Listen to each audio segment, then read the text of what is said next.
Hey, welcome to Plus One EXP's Roll for Content. We are live here playing Mork Borg tonight with a normal crew who you get to meet with in just 1 second, but along with the guest GM, Alan Bahr of Gallant Night Games. We're going to stick around at the end for a little interview with him about some of the stuff we can expect from Gallant Night later on this year. This started because a few of us who are game designers were like, hey, we haven't played Mork Borg. We want to play Mork Borg. I posted out and said, who will teach us how to play Mork Borg? I don't want to run it myself the first time. I don't know that I can hit the feel right. And Alan said, shoot me an email. Let's set up a time. And we are here tonight doing it. So, Alan, thank you so much for doing this. I'll let you maybe talk a little bit about the game also, too, since you have more experience than any of us, and just whenever we have you do your intro also. But Plus One is a brand that is a odd multi-class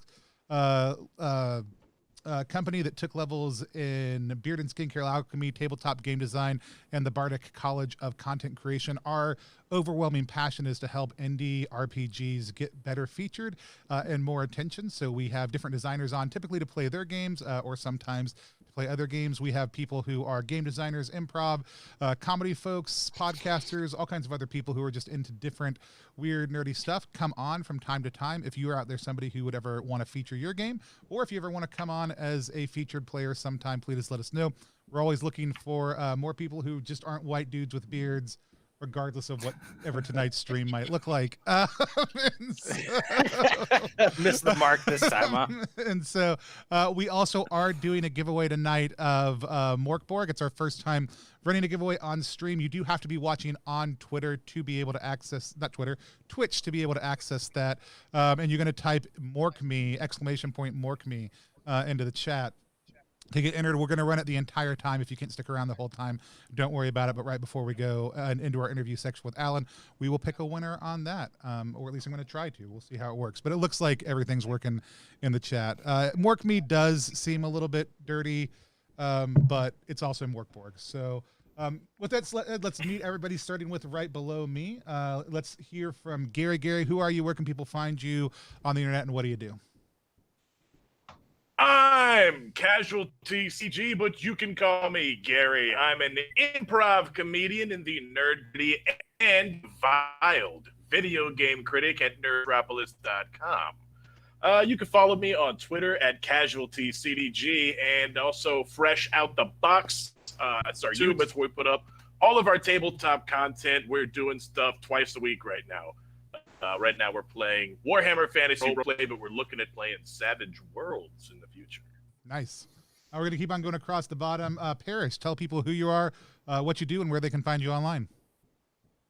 Awesome. My name is Parrish Danforth. I'm the creator of Altera, Age of Exploration, a tabletop role-playing game designed as a gateway to bring new players into the hobby. It's a great lightweight game to play with your family. I sort of think it's the anti-Mork Borg because just like even though it is about as rules light, it's set in a vibrant, noble, bright anime Studio Ghibli kind of world. And my guess for Mork Borg is that you don't want to get into so many combats, but it's a very combat-friendly, lightweight system. You can check it out at explorealtera.com, and you can find me at explorealtera. Awesome. My good buddy John DeCampos. John, tell people who you are, what you do, and where they can find you online, and if you have any cool RPG-related projects coming up. Yeah, I'm John DeCampos. I'm at ghost_bat_ on Instagram. I'm an illustrator, game designer, and indie game studio CEO, I guess, called Terrible Games. We formed last year. We put out a game called Token Terrors, and me and Tony are collaborating on a zine for Zine Quest 3 called Repugnant, the world's most disgusting TTRPG. And I'm also a cast member of Whose Rolls It Anyway, which is a improv comedy D&D adventure where the audience decides our weapons, monsters, and NPCs. There we go. Awesome. And then our Alex Murray, one of my top 26 favorite Alex Murrays in the world. What's up? I'm Alex. I'm a Brooklyn-based actor, comedian, musician, podcaster, children's entertainer, bartender. Yeah, that's what's up. Let's all die. I'm ready. All right. And then we're going to hand things over to our team tonight. But Alan, tell people who you are, where they can find you, and then whenever you're ready, take us into Mork Borg. All right. Well, I'm Alan Bahr. You can find me on the internet in a multitude of places. If you Google Alan Bahr, they'll all pop up. I'm not going to list them all because we'll be here all night. But I'm around. Just Google it. I run Gallant Games. We're best known for our Tiny D6 line of games, Tiny Dungeon, Tiny Frontiers Revised, Tiny Supers, all that stuff. And we do a lot more than that. But yeah, I'm here to run Mork Borg and see if I can't make somebody cry or throw up by the end of the night. So I have high aspirations. Right, so let's talk about Mork Borg before we get started. So Mork Borg, boom, got my copy right here. It is this fantastic a doom metal. I don't even know how I would describe it other than it is simultaneously the most hardcore and yet somehow ridiculously accessible doom metal RPG you'll ever read. Yeah, we were talking earlier about how it's basically like 8 pages of rules with 60 pages of death metal surrounding it. Like it is gorgeous. It's a whole new design in RPG layout, art style, everything like that is fantastic. Yeah, it's a black metal masterpiece from the home of black metal. I think they adopted it officially, Sweden. So I'm going to be running Rot Black Sludge, which is the introductory adventure in the core rulebook. If you dig it, they actually are running a Kickstarter right now for more Mork Borg stuff from the creators, so you should check that out. And I'm sure there'll be a slew of Zine Quest stuff about Mork Borg because they have a community content license. Yeah. So you're gonna see a lot of that. Actually, there's a cool project. There's a cool project by Ember and Ash finishing up right now called Corpse Wake Cove. That's very pirate themed to Mork Borg. So if that sounds good to you, go check that out. All right, so we're gonna have everybody introduce their characters and tell us who you are, what you're about, and then I'm gonna start trying to watch you all die horribly. I won't even have to do much. I suspect it'll just kind of happen. Cool. All right, so we'll start with Alex Murray, who is my #1 favorite Alex Murray of all the Alex Murrays I know. Oh, thank you. Right to the top of the list. I'm playing Vresi. Things were apparently going well for me until my caravan kingdom of Teveland fell into penury. Now bowed down by years of loss, I guess I am just sort of wandering the land. My mutilated hand and my angry talking sword hates me. What else? I think that I hate when that happens. It's the worst, man. What was your character? What was your character's name one more time, Alex? Vresi. And we'll swing it over to Gary. I am Morgoth, the heretical priest. I come from Galgenbeck, near the Cathedral of the Two-Headed Basilisk. Yes, I'm hunted by the two-headed basilisks of the one true faith. Some say I'm a madman raving in ruins, but I know, for the All-Father speaks just to me. All right, well, sweet. Yeah. Gary's not into it at all. We'll swing down to Barry. I'm malaised. I can remember my own death. I'm certain it was not a dream. I was unloading goods for a merchant trader. The day's wage would have barely been enough for a few meals. When I was handed an armload of silks that I could sell for 30 times as much, a felonious idea entered my head. I'm a fast runner, and when everyone's back was turned, I made a break for it. I did not make it 100 yards before a guard's arrow went through my neck. I didn't even have time to bleed out. I choked to death on blood. I know I was dead, for I saw the river of blood. but I was not allowed to cross it. Somehow, after nightfall, I awoke in a pile of corpses. That was just a few weeks ago. Cool. Malaise has a huge, fairly festering-looking wound on his neck. It does not even look like a single large pool of pus. It looks lumpy and maybe bony. It looks horrible. It seems to be in a different position every time you look at him. So it's like Rorschach's gaping wound. Neat. He's not in good condition. All right, and we'll slide on over to Tony. So I am Urvarg.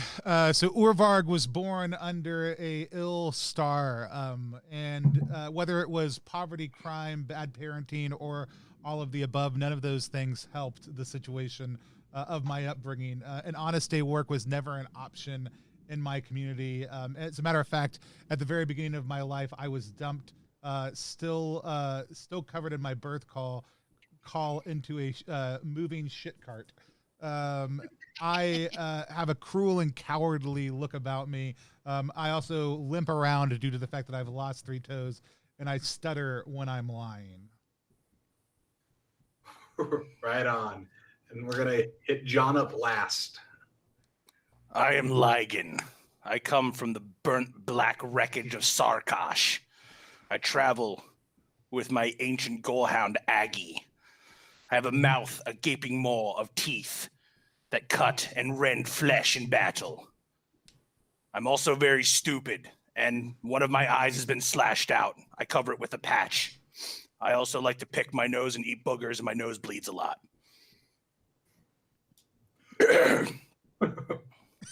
All right, that last detail really hit home for me there. Thanks for that. I look pretty much like Albert Finney's from Red Dragon. Like, that's what I look like, but with the missing eye. But like his real, if you've seen Red Dragon, his teeth are like real crazy jacked up, and then he's like got all those wicked like dragon tattoos on his back. I look like that dude. Word. All right. So Mork Borg system is pretty straightforward. When you want to do something, you're going to roll a d20. You're going to add the appropriate attribute, and you have to equal or exceed the target number to be successful. That's all there is to it. And we're using normal 5th edition point buy for that, right? Yeah. No. We used the Scum Birther app, which generates characters for our players here. So everybody randomly generated their character via Scum Birther. Should be pretty great. All right. There are 4 stats in Mork Borg: agility, presence, strength, and toughness. They're all pretty self-explanatory. The only thing that's going to get you maybe a little unusual for you if you play a lot of like D&D is that presence is used for range attacks, not agility. Okay. All right. GMs don't ever roll in this game unless I'm rolling on random tables for bad stuff. If you don't want to get hit, it's your job to roll against defense using your agility. Cool. All right. Cool. So the motley lot of you, all 5 of you, have been imprisoned. You face execution for heretical theft, having attempted to lift reliquaries from a local church.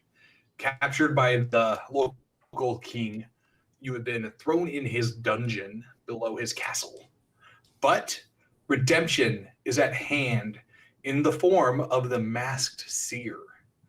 He has entered the prison and the dungeon to speak with you all. You all are in a big holding area together, and it smells of piss and sewer and rats, and there's all the cockroaches are probably a little too large for comfort's sake at night, and they like to nest in our friend's festering throat wound sometimes.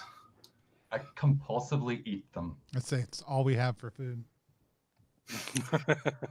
And the seer is this gangly, hunched individual you can't tell any sort of gender beneath the voluminous robes that drape over their body, but all you can smell is formaldehyde, and they wear a silver mask with no mouth, and where their eyes would be, arcane sigils are etched in as though somebody had carved them with a rough scalpel into this mask that hides their face.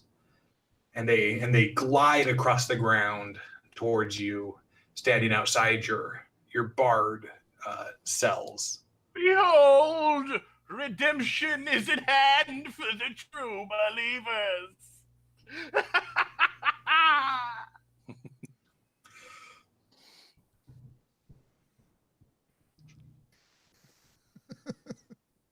All right.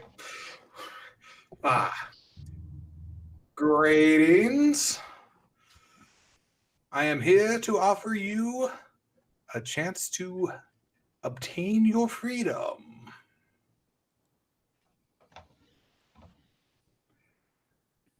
You must go on a quest.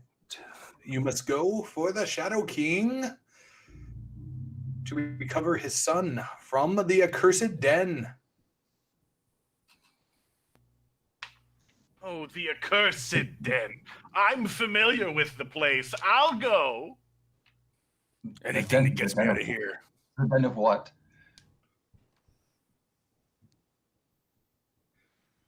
Sorry, there are people talking over each other. Sorry, Parrish, you The guys den question. the den of what? He kind of cocks his head to the side, and a spider like crawls from under his mask into his robe, their robe down there. And the seer looks at you. The den is accursed. No man knows, for no man would willingly go into the den. None ever return. But the king's heir, Alden, is there, and without the heir, the king will be forced to grant his crown to his imbecilic brother. Such a thing cannot happen. Bring back Alden quietly and discreetly, and your life and freedom will be yours, and perhaps some wealth.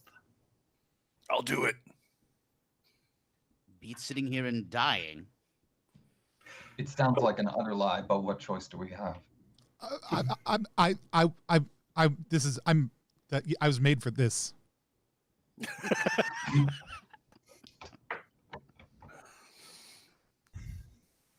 Very well.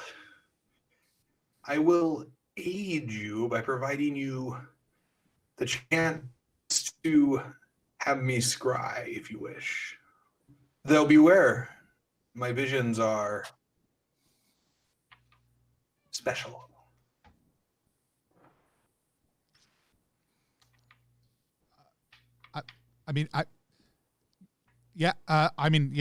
One, please. Great entity, please bestow upon me arcane blessings. Tell us what dangers might befall us. And the seer kind of cocks their head to the side, and this oily green sludge starts pouring from the eyes on the front of their mask out of nowhere, and pooling at the bottom. You can see faint etchings starting to fill with the sludge up their face, and the shit and urine start to run up the walls in the prison towards the ceiling, going around, and cockroaches start popping and exploding, just like almost spontaneously combusting, to like curl up in like superheat. And the seer is there is a glass house inside the den where the man who leads the faith of the believers in the den lairs.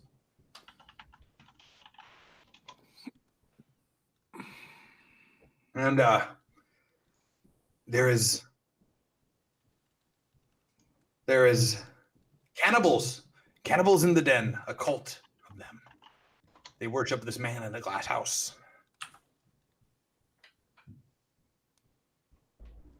But Cannibals. that is all the help I give. Come, the jailer is here to let you out. And the jailer shuffles over and takes his large ring of keys and unlocks the cell door, and it creaks open, and the blood and the urine and the cockroach shells on the ceiling all come crashing down in this rain of shit and urine all over you. Utterly undignified. And you are led out by the guards to out a secret passage under the dungeon.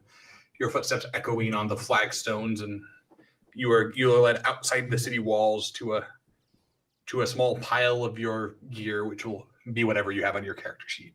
You can gather your stuff that they took from you when you were arrested. And Where's my dog? I want my dog, Aggie.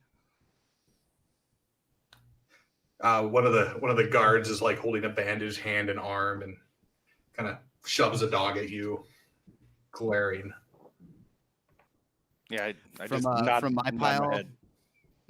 From my pile, we all hear, "Oh, it's just about time you got back. Thank goodness. Thanks for leaving me in this pile of wretched shit and piss.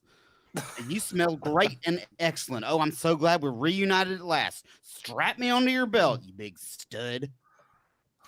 And I pick up a shiny silver sword with a big moving mouth on it, and I shut up, IKEA, and I stick it back in its sheath.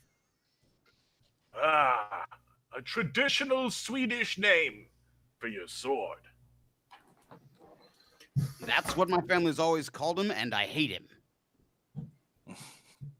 I'm not fond either. Dear silence. And you notice that in his hand there is like an eyeball in the socket looking at you all, kind of Pan's Labyrinthy going on there. Be gone. The dawn approaches, and the king's heir will not last long in the accursed den.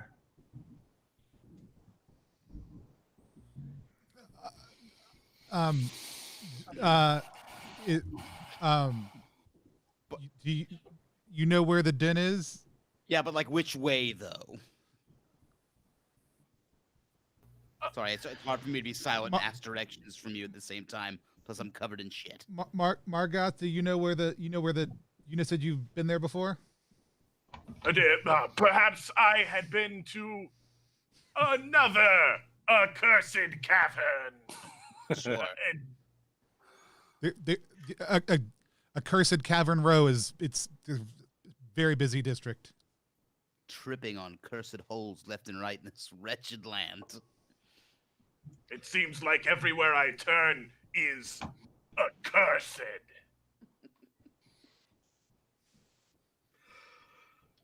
If the seer could seem exasperated behind their silver mask, that's the impression you're getting at this juncture. And he kind of points at one of the guards on a horse and says, "Lead them. You have my permission to kill any who slow you down." And the guard try. The guard kind of just nods, and the guard's on his horse, and he follow me. Yep. I follow.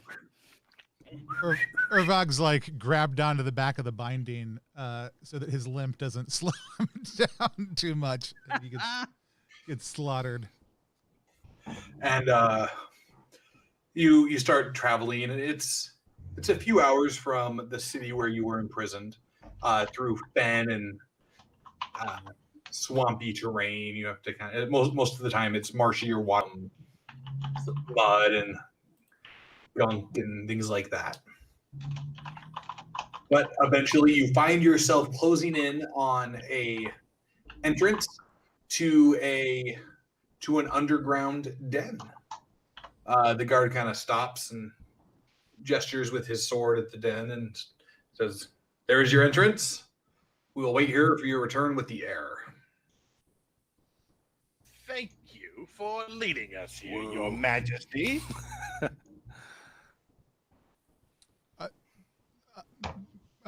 Margot, this is the one. This is the one you've been to. This accursed, yes, now that we're here and I'm able to get an up-close view, for sure this is the accursed lair I've been to. When last I came, it was not occupied, though that appears to have changed. Did you curse it? No, I seek to free the curses of the one true God, not to further his taint across the land. Enough talk. Let's go save the brat and get this over with. Right. Not worried about your god's taint. Save the day. Go on with our miserable lives. So there are some rough-hewn stone steps that lead into this rocky crag of a hill. You can see faint light flickering from deep inside this hallway.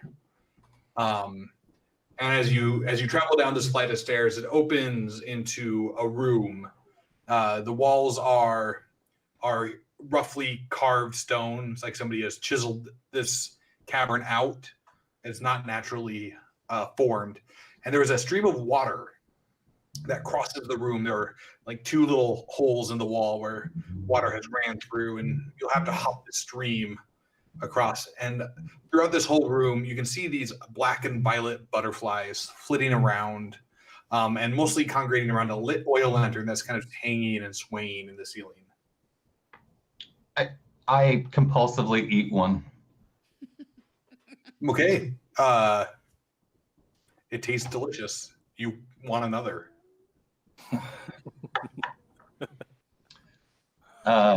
Even if they don't taste good, I just seem to be unable to stop eating vermin. So Can you roll toughness? Can you roll toughness for me? Roll Yeah. toughness. So that's roll a d20 and then add my Toughness bonus. Or subtract your toughness penalty, whatever the number is. Sure. 16. Okay. It tastes good, and your stomach feels full, and you're happy. The rest of you, his stomach is undulating a little bit. Is that? I didn't do that when you ate the cockroaches, friend. Are you okay? I feel better somehow. I have had a recurring nightmare of being flayed alive, and I feel at peace for a moment. Cheerful. Are you still need to eat more? His compulsion seems sated for the moment. So across the stream, at the far end of the room, there are two wooden doorways set in the wall. One is the one on the. I'm gonna use left and right. So the one on the left, my left, because I'm the one looking at the map, is a jar, and you can see warm light kind of out of it. It's only slightly ajar, so there's a thin beam of light coming out of it. And the other one, the one on the right, is shut. And behind it, you can hear the faint sound of music. Perhaps someone has arrived before we have. And I signal towards the open door. I mean, there's like a cult of cannibals down here. Yeah, they're probably here somewhere. Is it metal or is it like a chorus? Is they the bumping? music? Yeah. It's like violin music, melancholy and wafting across the air. Music, the worst. The one that's a jar, is it like I mean, how big of a jar is it? What? Okay. Just a little bit of a jar, like a 4 ounce. Yeah, for like whipped butter and stuff. Yeah. I got you. Right. Can I peek in there? Yeah, you gotta hop over the water. Oh, You word. gotta do that? No, What's the that- gap? It's only a couple of feet. There's some stones in the middle you could probably use if you wanted. Oh man. Does the water look normal? Is there anything weird about the water or the stream? I mean, there's only one light in the room and it's dark, so it's kind of hard to get a good gauge on that. It looks maybe a little oily, but that's about it. Cool. Can I throw a rock in the water? Sure. I pick Grab up a rock off the ground and just. Yeah, I just just exasperatedly. I think actually I like sigh and I sort of look around and I just kick a pebble into the stream to see if I don't know there's a kraken or whatever. It makes a splashing noise and the rock sinks to the bottom. I signal for Aggie to smell the water, to smell the edge of the stream. The dog smells the edge of the stream and looks at you quizzically, wondering why you're making him smell water. Does he start drinking it? Yeah. You know what? Sure. He's good with it. He seems fine. Okay. I try to make my way across. I hop over. On I the jump stones. over. I jump over the stream. I immediately vault over the stream. Everybody jumping over, roll agility. Yeah, I'm gonna jump as well. It's a D20, right? Yep, D20 plus or minus whatever your agility modifier is. Ooh, I'm not agile. Same if we're taking the stone path. Yep, you're just jumping. 18. It's a 9 for me. Ooh. 6. That's not good. All right, Eric, did you say a 6? Yeah. All right. I rolled a 14, but my agility tests have their DR reduced by 2. Stuff So like you have a that. 12? No. So the 16. target, the difficulty Oh. number is reduced by 2. Okay, yeah. I have stealthy, so my Cool. And Gary, you said 16? Oh, hold on. Yes, sir. I'm sorry. I've got male armor that gives me +2 on agility tests. Is that That makes it says DR, which means difficulty rating. So they're 2 harder for you. Oh, that's right. Mine's 4 harder. That means mine's a 12 because I'm in plate. cool? Yeah, I've got male. All right. So all of you but John go tumbling into the water, and it is wet and cold. And you pull yourselves out on the other side, soaking wet. I need you all to write on your character sheets wet, please. Oh, look at us go. We're sopping and covered in mail. Great job. I guess I should tell you, DM. My sword, if it is continually disappointed in me, develops a 1 in 6 chance of accidentally attacking me or my companions. I don't know how that plays, but that's what we're dealing with. Cool. I'm aware. Okay. I'm tracking. It's all good. All right. Just making sure. Hey, so you are all on the other side. 4 of you soaking wet. Oh, the dog is completely dry. Not even an issue getting across. Cool. the dog waited till we all fell in and then just went like. Just like gingerly stepped across. It's an ancient so- boarhound. He's crossed a stream or two before. So there are the 2 doors, and I believe, Alex, you said you were going to look into the open door, right? Yes, I was going to, sort of try to quietly look into the open door. So the light coming out of it is warm and bright. However, it smells like rotten food on the inside, kind of like something's been in there too long. And when you look in, you can see 4 giant oil lamps. And these are, unlike the one hanging from the ceiling, which is like a lantern on a chain. These are large, almost urn-like jars standing about 3 feet tall. And they have these lanterns set in the top that are burning brightly. They appear to be giant reservoirs of oil. And these lanterns are going. And there's a large wooden table with benches around it. And you can see plating all over the table with food on it. And there is, at the far end of the table away from you, there is a bearded man sitting there hunched. His hood has fallen over his face.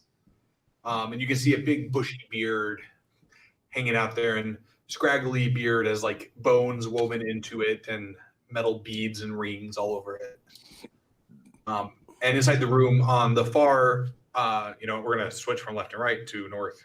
On the far northwest corner, there is a door. And then on the east northwest corner, there's a door. One goes north and one goes east. So you're looking in the room. So if you're looking in this way, there's a door up here going north and there's a door here going east. Cool. Right. Well, there's a weird hipster in that room, I say as I turn back to my friends. Some sort of another conjure man. I'm not super duper in the mood for another, poo shower before we rescue people. What's up with the violin? I'll You listen. I'll listen at the other door and see if we hear any noise besides the violin. You I'm just saying- hear go ahead. I'm gonna let the smaller, quieter, less clumsy people do shit with doors. I'm just gonna stand back like 10 feet from the doors to just see how this hashes out. Okay. There is so when you're listening at the other door, you can hear the faint violin music, and that's all you hear. There's no other noise in that room. But you can also hear the faint violin music coming from the open door too once you get closer to it. It seems to be coming from both. I mean, I'm Right, what's the move? I'll make my way into the other, to the lit room, the Jari room,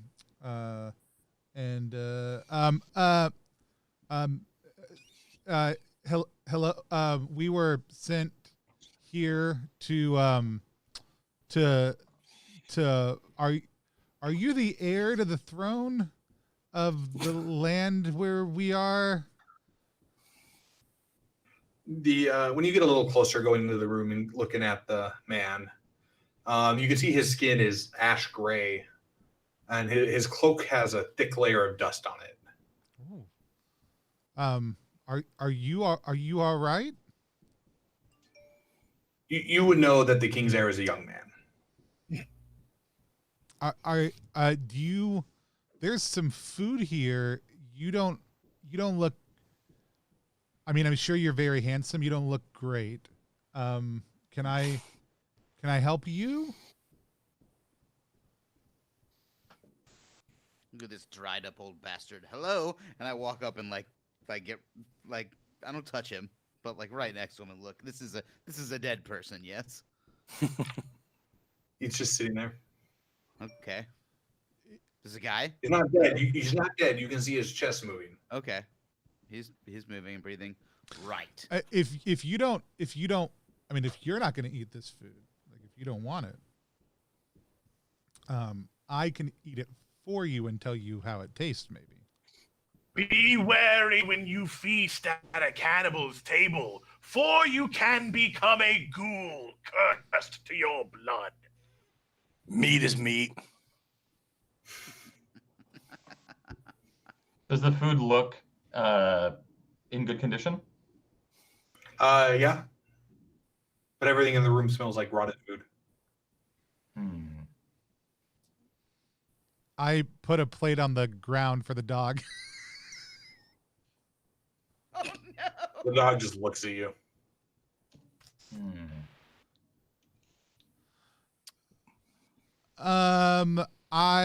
This old man isn't helping us.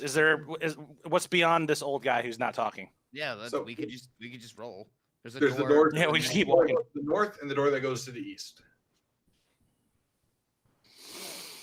All we have to do is find this boy and get out alive. This old man ain't helping us.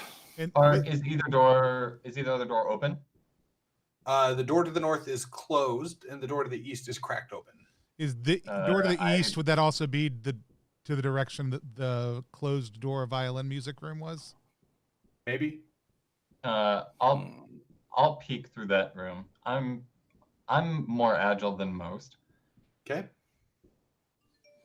All right. I'm gonna need you to make a defense roll when you peek through the room. So that's a D20 with the agility modifier. Plus your agility modifier. Yes. 18. Ooh, nice. All right. You avoid getting stabbed barely by a sword that comes through the open door as you start to peek in. And the door bursts open, and a bunch of guards burst into the room. 4 of them. They could hear one of you questioning the old man, and they were aware of your coming. And so we're gonna start combat. Yay! Let's do this thing. One of you rolls a d6. Why don't we have? You know what, Parrish? You started this fight, kind of. I mean, All right. loosely. Why don't you roll a d6? And on a 1, 2, 3, the enemies go first. On a 4, 5, 6, the players go first. If you're watching right now, we're playing Mork Borg. Alan Bahr from Gallant Night Games is running it through. So we got a lot of viewers out there. Also, if you're watching on Twitch and you type in !Mork me, you can get entered into a chance to win a copy of Mork Borg. You do have to be following +1 games or +1 XP to win. These guards are about to mork you all, so let's get to it. Let's get morked. All right. So the one Morkers. that attempted to stab Parrish through the open door presses his attack. Only another defense roll as he continues. 8 this time. Ooh, you are hit. And so his sword is a little shorter. Reduction. I do not have any kind of armor. Okay. So you're going to take 5 damage. How many hit points do you have? 8. 2. 8. Can I use an omen, or do I only do that on my turn? Nope, you can use omens as a reaction. 1 second here. I actually have to refresh myself on exactly what they do, though. Okay. Don't remember off the top of my head. I think there is one of them that reduces damage, though. This is not a reduction one. I just thought that on theme that I would have my omen trigger on taking damage. Okay. No, whoa, no spoilers, Tony. Yeah, I'm cheating right now. I'm looking through the book. I'm seeing exactly what the seer I know, these guys are. Completely. My head falls over, like becomes limp, and the growth on my neck starts to erupt in a maw of teeth. I fall to my hands and I transform into a wolf, but without any skin. It is fully flayed and just a body of bloody muscle, and she has lost all trace of humanity. The sack I was carrying drops to the floor. It does have damage reduction, but I think I was human when I got hit. You were. So you can spend an omen to reduce damage by D6, just so you know. Oh. But can I? So just so you know what omens do, you can spend an omen to maximize your damage from one roll. You just count as rolling the max amount. You can re-roll any dice, yours or somebody else's. You can lower damage by D6. You can negate a critical or fumble, or you can make one difficulty 4 easier. But everybody only starts with D2 omens. I have 2 omens. Can I use my other omen to do that? Yeah. I think it's worth it when I've got 5 damage on me. Okay, that's a 6. All right, so you take no damage. Okay, I'm out of omen and totally a wolf. Yeah. All right. The other 3 guards who burst in the room. One lunges at the full-plated man with the crazy teeth, and this guard is wielding a broken femur like a dagger and attempting to stab John, attempting to stab your character in the throat. So you're going to need to roll defense. 12. No, 11. 11. Oh, you needed a 12. So close. Sorry. You were hit. However, femurs don't do a lot of damage, and you have full plate. So the femur does 2 damage, and full plate allows you to reduce it by D6. Okay. 1. Okay, so you take 1 damage. It's better than not. And the second guard lunges at Gary, who is frothing and foaming. So you gotta kill the frothy, foamy guy because that's probably not good. So defense roll from Gary. Yes, I would love to. The hell did my D20 go? There it is. I rolled a 17. Okay. But my defense DR plus is +2. because I have plate, and then I roll the d6 to reduce, right? Right. So, but you're not hit, so you're fine. Okay, got it. So normally when you defend, you need to exceed a 12. You need to equal or exceed a 12. If you're wearing full plate, it becomes a 14 because it's harder to move, but you reduce all damage by d6. Got it. Yeah. So anyway, you leap out of the way as this guy brings a sword down. And I guess you're wearing full plate. You probably don't leap so much as like lumber to the side and throw up a gauntlet to block the blade. And the last guy is going to attempt to stab Tony. So I'm going to need a defense roll from Tony. That's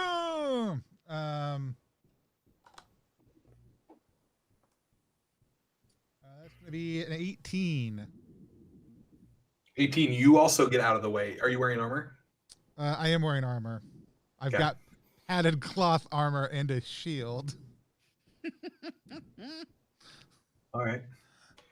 Fair enough. So you get out of the way. This guard also has a sword. So now it's the player's turn. You can go in any order you want amongst yourselves. Anybody got to move? Can I start? Go ahead. Yeah. I lunge back with my fangs at the one who stabbed me, Okay. and that's a Now, if it's melee, you're rolling strength.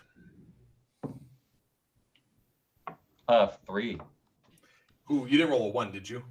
No. I have a minus to strength. Oh, that's exciting. No. That's you're a werewolf with a minus to strength. I'm not a well-built character. Fair enough. This is Mork Borg. Way to go, computer. All right. So you lunge at the guard, and he's a little shocked by your transformation, and so he's already scrambling back when you make the snapping bite, and you just don't quite connect. Who'd like to go next? I see skinless werewolf bite, and I'm like, it's biting time. So dude who just tried to stab me with the bone, I'm gonna try to bite attack him. Okay.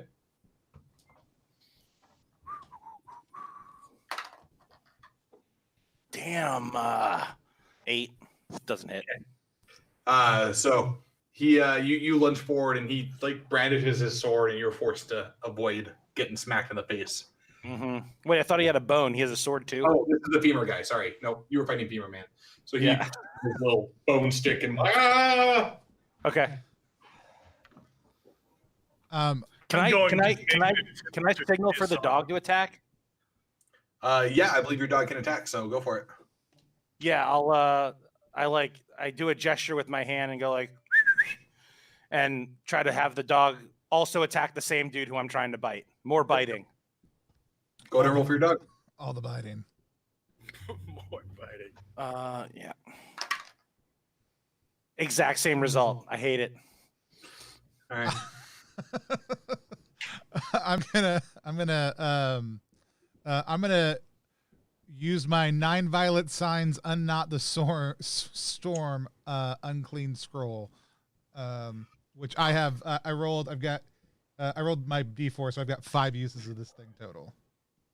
Okay. And then I got 2. So produce D2 lightning bolts. So I got 2 on my D2. And so that each deal D6 damage. So I want to zap 2 of these guys with some violet lightning bolts of power. Okay. So one of them is going to take 1 damage, and the other one is going to take 5 damage.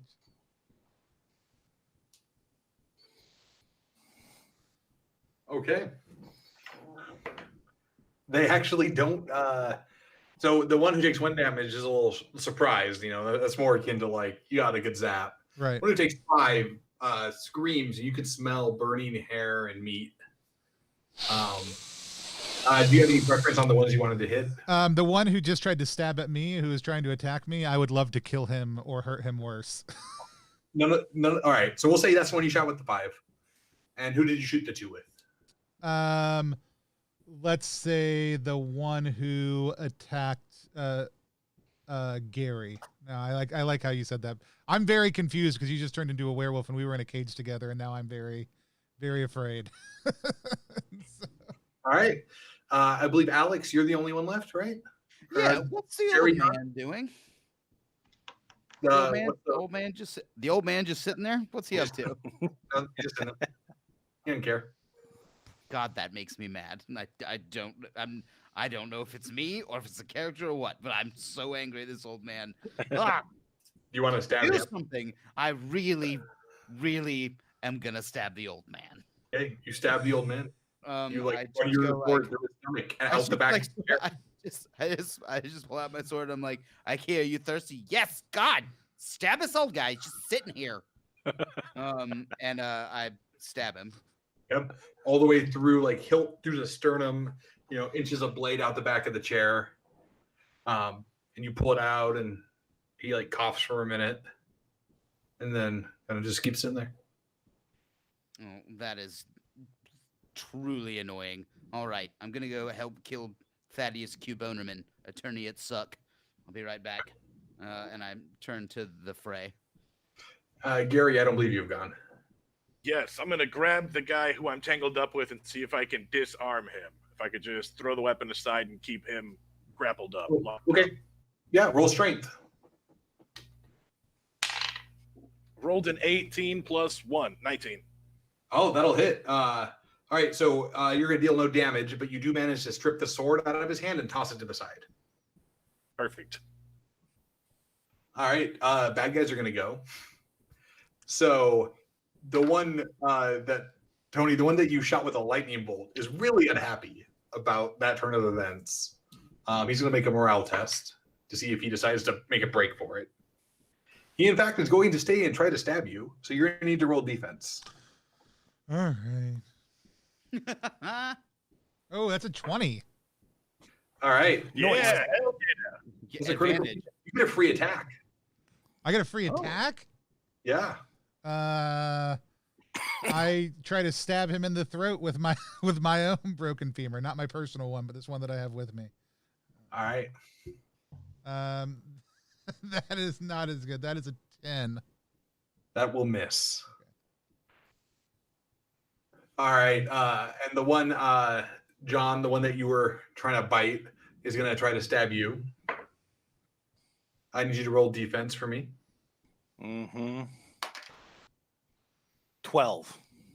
12. All right. But you have a +2 DR because you're a full plate, so that will fail. But not when I am defending. Full plate is heavy armor, correct?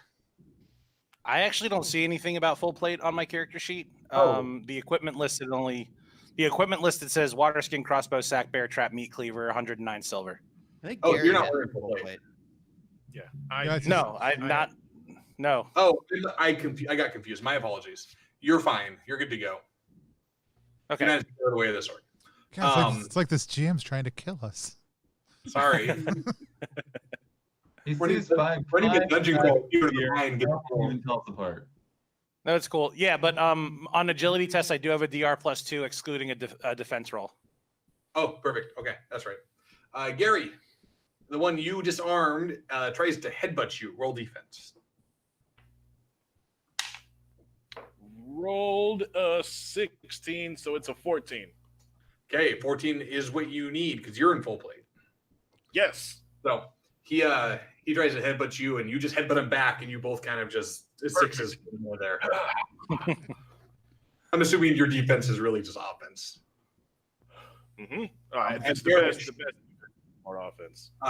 The one you tried to bite, who is terrified of the flayed were-person thing in front of them, blindly just swinging with their sword, defends you off. Go ahead and roll defense. Me? Yeah.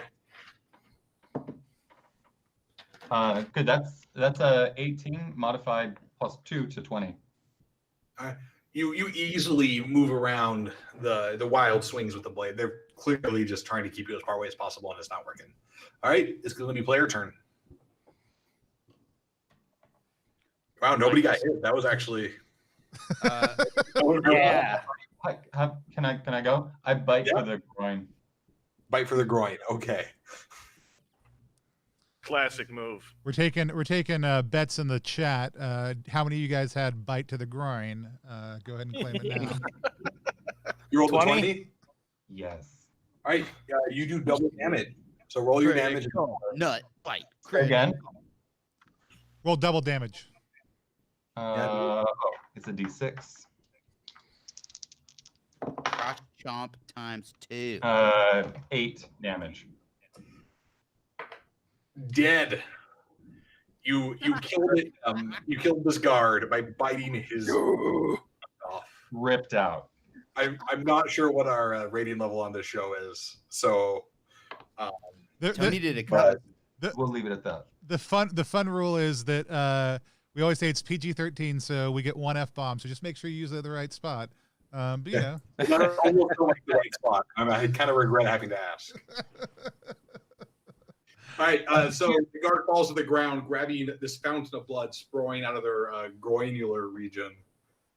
At this point, she is fully wolf, except for the missing fur, and she's just dripping blood. But she also has a neck wound.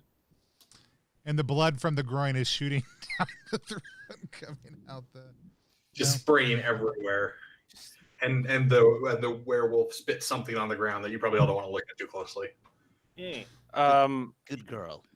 I'm like just excited by this entire scene, and try to go full feral with the dog at the same guy. I'm trying to like dog attack, man attack, same time. Go for it. Parrish is raising a hand about something. I'm sorry, I missed a trigger.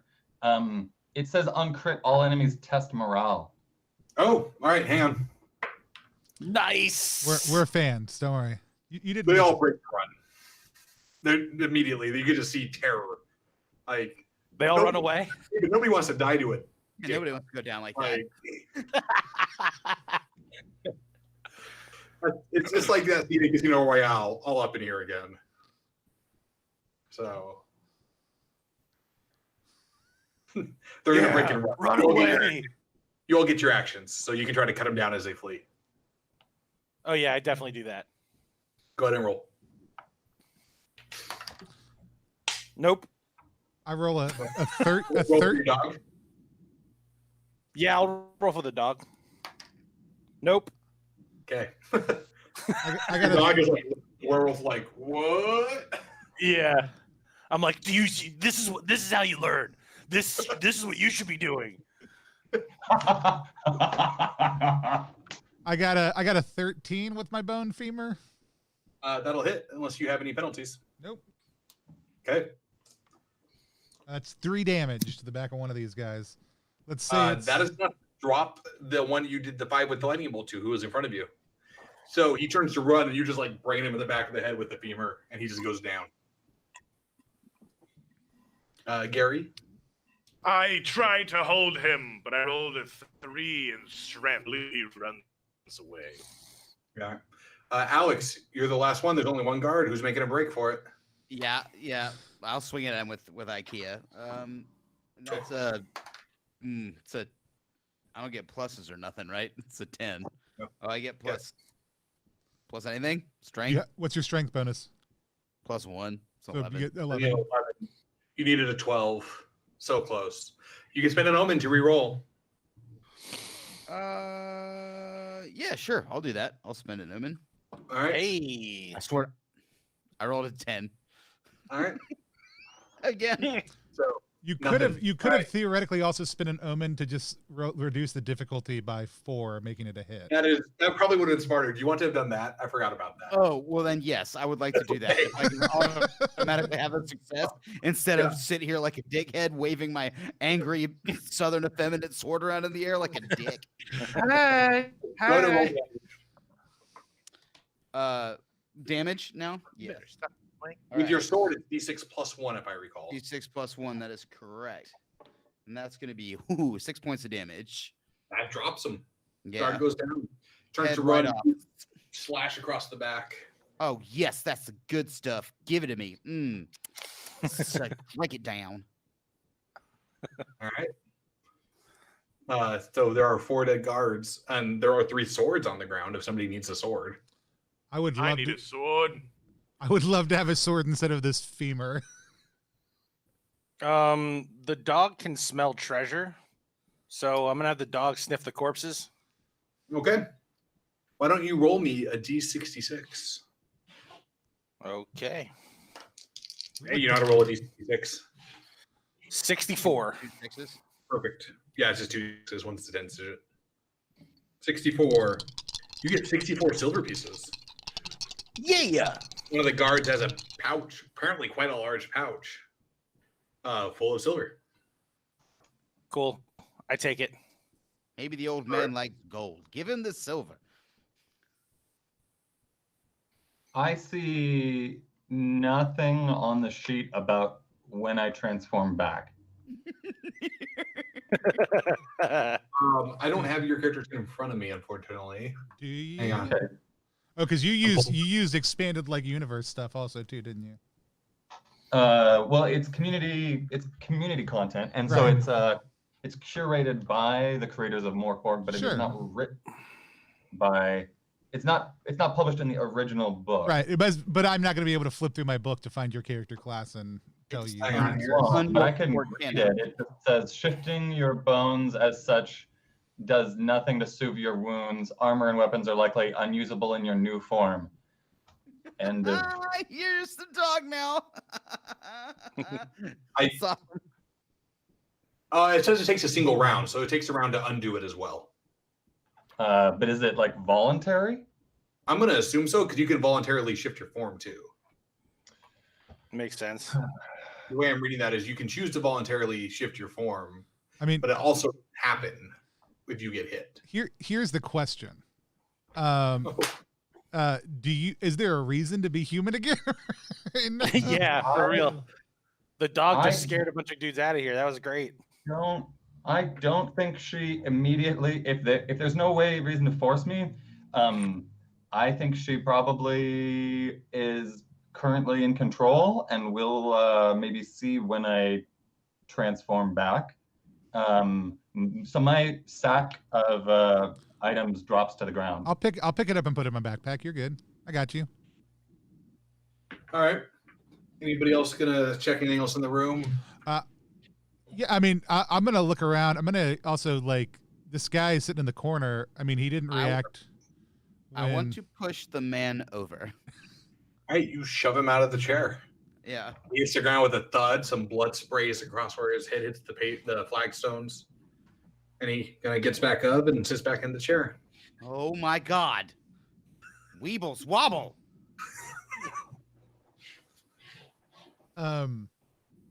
I stick a silver coin in his mouth. He's kind of just sitting there. Right. Breathing. This is totally the air with a curse on him or something. I've got to stop stabbing him. Should we go through the other door? Yeah. Yeah.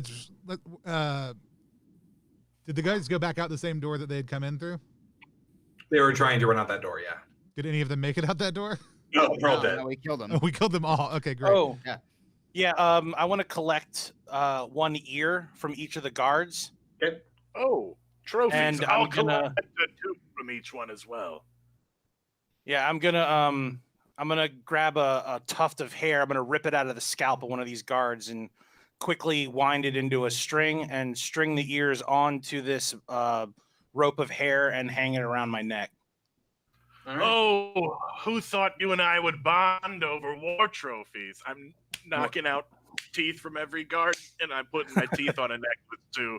Like as he goes along, I'm just putting a tooth on, 3 more teeth. Is the plate of food that was put on the floor for the other dog meat, and does it smell appealing to a wolf? It smells rotten, and it is meat. Okay, and then pass. Okay. Tony, you said you were going to check the old man, right? Yeah, I just want to like give him a like. What is he? I mean, we knew he had the beads in his beard and some ringlets, and he's wearing a cloak that covers him. But what else does he have So on you him? like, pat down the cloak. Yeah. Okay. You find in that cloak a metal cylinder about 5 inches with a cap on the top. Roll a d6 when you pull it out. 4. Okay. You're good. That's how many cats are inside of this thing. I mean, I guess I'll put it in my backpack. Snakes come popping out of it. And he doesn't stop. He doesn't do anything. No response. Okay. All right, onward. I look at the old man and I just look at him and say, "I hate you." He winks at you. I stab him again. What? Okay. You stab him. Nobody else saw it. Just Alex. I'm just assuming at this point he's basically like, "I look, nothing happens." I don't. Alex is just stabbing the body in the chair, just relentlessly. Just picking up all the swords from the ground and turning them to a pincushion. Well, I'm gonna head towards the door that the guards were trying to go out. Right. The one that came in from that parish had been trying to investigate. Yeah. Okay. So you step into this room, and so it's kind of it's to the north and to the east. You go through the door, and you're on the south side of the room. So like you go through the door, and that's the bottom of the room, right? And the room goes up, and it smells rotten in here again, and it's very hot in this room. The noticeable difference in the temperature. You can hear sad violin music still, and it's louder here. And to the north, you see some rickety wooden stairs that kind of go down. And then there's a door. So the door you came in, and then to the north and going back out to the west, there's another door. So you got door you came in, you got door up here, and stairs in the north going this way. That make sense? Mm-hmm. Yeah. Yes. Inside this room, there's a fireplace. It is blazing hot. There's all kinds of debris. There's a wooden table with chairs. I send the dog to sniff the room. I ask the dog to Okay. sniff the room for treasure. Okay. Roll 2d6 for me and tell me the results separately. 2 5s. Okay. Reroll one of the. Actually, roll me a d6 again. 5 again. Okay. You find a box containing a small beetle, Mm-hmm. and you find a scroll case with a scroll on it. I throw the scroll to the heretic. I can't read.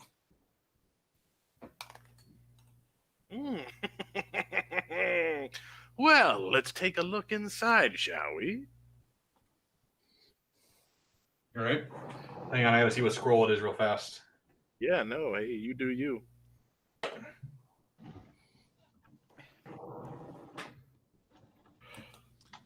We are playing Mork Borg with Gallant Night Games. By the way, if you've joined us in the last little bit, you can type in ! Mork me in the chat on Twitch if you want to get entered into a chance to win a copy of Mork Borg from us here at Plus One EXP. Gary. Wait, we can enter. Hang on. Yeah, everybody, call your friends, call your family. You do have to be following the channel, but make sure you click that follow button first, and we're good to go. But yeah. Good. So the scroll is an unclean spell scroll of the death spell. Unclean scroll of death. Is that what that's what I heard? That's what you heard correctly. Okay. I bet that does something nasty, doesn't it? It probably kills. All creatures within 30 feet lose a total of 40. Don't tell him the spell. Oh, don't tell him the spell. Oh. Sorry, mine told me. My thing tells it to me. I'm just waiting for him to cast it. That's what I want. Do I know anything? Do I know anything about the beetle? That's fine. I'm just always 31 feet away from Gary's character from now on. It's canon. Do I know anything? The beetle. Just skittering around in a box. Okay. Looks like kind of a normal black beetle. I'll put it in my sack for now. Okay. All right. That is everything you find in the room. Cool. The wolf stays with the party. She seems to be not hostile to y'all. I mean, we watched you turn into the wolf, right? Good Yeah. girl. The door to the west is a big, heavy iron door, and you can hear scratching noises behind it. Perhaps we should take the rickety stairs around. And notably, there's a door to the south. But it is not the door you would have gone in if you had chosen the other door and the first two doors. Which means there's a room in. Interesting. I'm just spatially, because you can't see the map. The way the doors are positioned, you would know that like okay, this door is way too far north for it to be the door we saw from the other side. Cool. And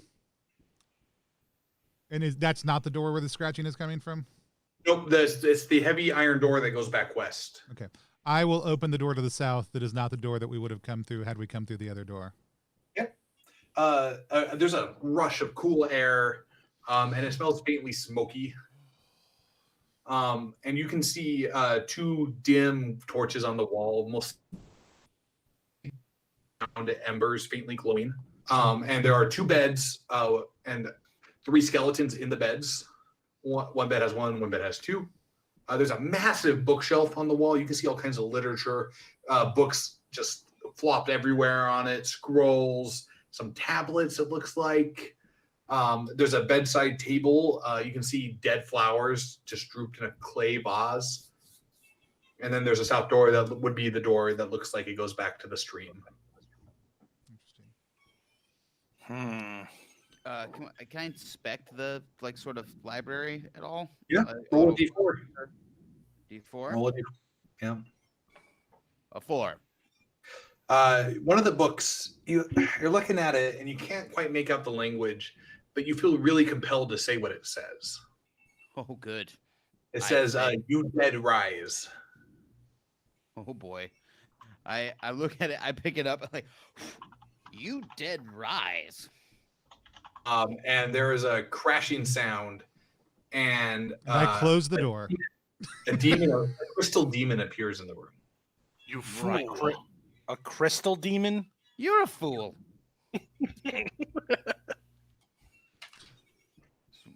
Read a book title. Hello. Demon. Are This you is why I don't read. maybe the glass house that eats people? So, who's in the room? Sorry. I for sure am. I guess I'm in the Am I doorway. The only one. Was this up the stairs? No, this was the one to the south, back towards the stream. Yeah, I'm in the doorway, but not in the room. Okay.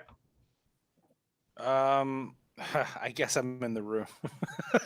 I'm with the majority of the party at all. Yeah, times. well, yeah, pretty. That's same here. That Okay. means in the room. I need everybody who is not Tony to roll me a presence test. I have no advantage to that. Everybody, 18. all of us. Everybody who is not Tony. 18. Oh, you For get John, Gary, 14? 5. 14? 14, okay. Parrish, 17. okay. And Alex, 12. 12. All right. A mental shockwave explodes through the room. But only Alex is affected. The rest of you withstand it, but Alex starts bleeding from his nose and his ears and the corners of his eyes. You take 6 damage. Oh, cool. I'm dead. No, you're at 0 hit points, right? Yeah. Oh, no. Okay, roll a d4. Okay. God. 4. You're dead. Cool. No, you're not dead. Roll a d4. Now you're dead. 4 is the only one that kills you if it helps you feel better. Cool. wanna Well, spend this is your a lot of last- fun, man. I'll see you can guys later. roll. I'm streaming again. I'm R. Alex Murray again. I'm out. You You haven't- find me all over the internet at R. Alex Murray. This game's super fun. Listen to the GM talk. You can re-roll it with an omen point, remember? Any die roll in the game. Oh, even after I'm dead? Okay, cool. I'll I guess Well, I assume the re-roll happens before you officially die. You're I just guess- most I guess I should probably do that. It's a It'd be a 3. four. It's a 3. Be a 4 good. I was really, hoping I for it. kind of really wanted a 4. Wait, is he re-rolling the D4 to see if he dies, or is he re-rolling his presence roll? No, I'm re-rolling the 4. I mean, I mean, the smart move would have been to lower the difficulty of his presence roll. Nah. All right. No. I think that would have I would have had to do that before. No, I know. I'm just You're- saying that would have been the thing to do. So you're hemorrhaging. You will die in 2 hours. Cool. I just would like to reiterate that I did ask if I could learn all the rules earlier, and I was told that it was rules light, and I really didn't need to worry about it. It is roll light. Yeah, it's real light. The rules you're rolling haven't changed. It's just the game wants. So I want to point out. That's So it's about 60 pages of atmosphere, about 8 pages of rule. 4 of those pages are how you die. Like Yeah, it's cool. 50% of the rules are just how you like. And they're all just tables. Like you can memorize a table, but it's all just rolling on tables. What are Yeah. Cool. So I'm hemorrhaging, but I'm gonna die in a couple hours. You'll die in 2 hours. For the next hour, every test you make is difficulty 16. Okay. And then for Cool. the second hour is difficulty 18, and then you die. Okay. Well, I get up and I vomit and I go, I hate books. I'm never reading again. And from my sheath, you hear, yes, finally. You're going to bleed out. I'm going to drink it all up, you juicy little bitch. And I guess there's a demon still there? What's happening now? Oh, the demon disappears. Oh, cool. No, it just Oh. hurt, it just Hey, hurts great you. library, guys. Cool library cult. So Walk the rest back of out. the adventure, the bleeding from your nose and your ears and your eyes just isn't going to stop. Yeah, sure. I just constantly just like wiping blood. from my It's a new passive attack. You just like real hard at people. Yeah. All right. I think that's everything in the room, unless you want to like investigate the flowers or the beds with the skeleton. I am leaving this room. I already closed the door behind them. They're gonna have to open that door back. I up just to get kick it back open. I saw a demon. I was like, Do no. not go in there. Yeah, I'm down to get out of here before we Let's, get another psychic attack. Let's head up those stairs, I guess. Yeah, that sounds good. All right. So you're gonna head down the stairs. Dressy, you got a little, right? Like both. Like it's coming out your ears also. Oh, yes, I'm absolutely dying. Can we please go save this air or whatever? Okay. I hate it here. I hate that I'm gonna die with all the peasants covered in shit. I love it. I think Perhaps the All-Father had foresight into this situation. Perhaps in the bags you carry, are there any medical or healing supplies? Any unguents or lintments? I sure as heck don't have any. I don't know, Parrish, what was in your inventory? Poison. I got a jar here. It doesn't have a label on it. Yeah. I throw the beetle at him. I just take it out of the box and throw it at him. All right. So this beetle hits you, and it like starts biting you, and you like throw it off and stomp on it, and it's dead. Why? That's all I got. You're lucky I even did that. I take a small crucifix out of my pocket and I throw it at John.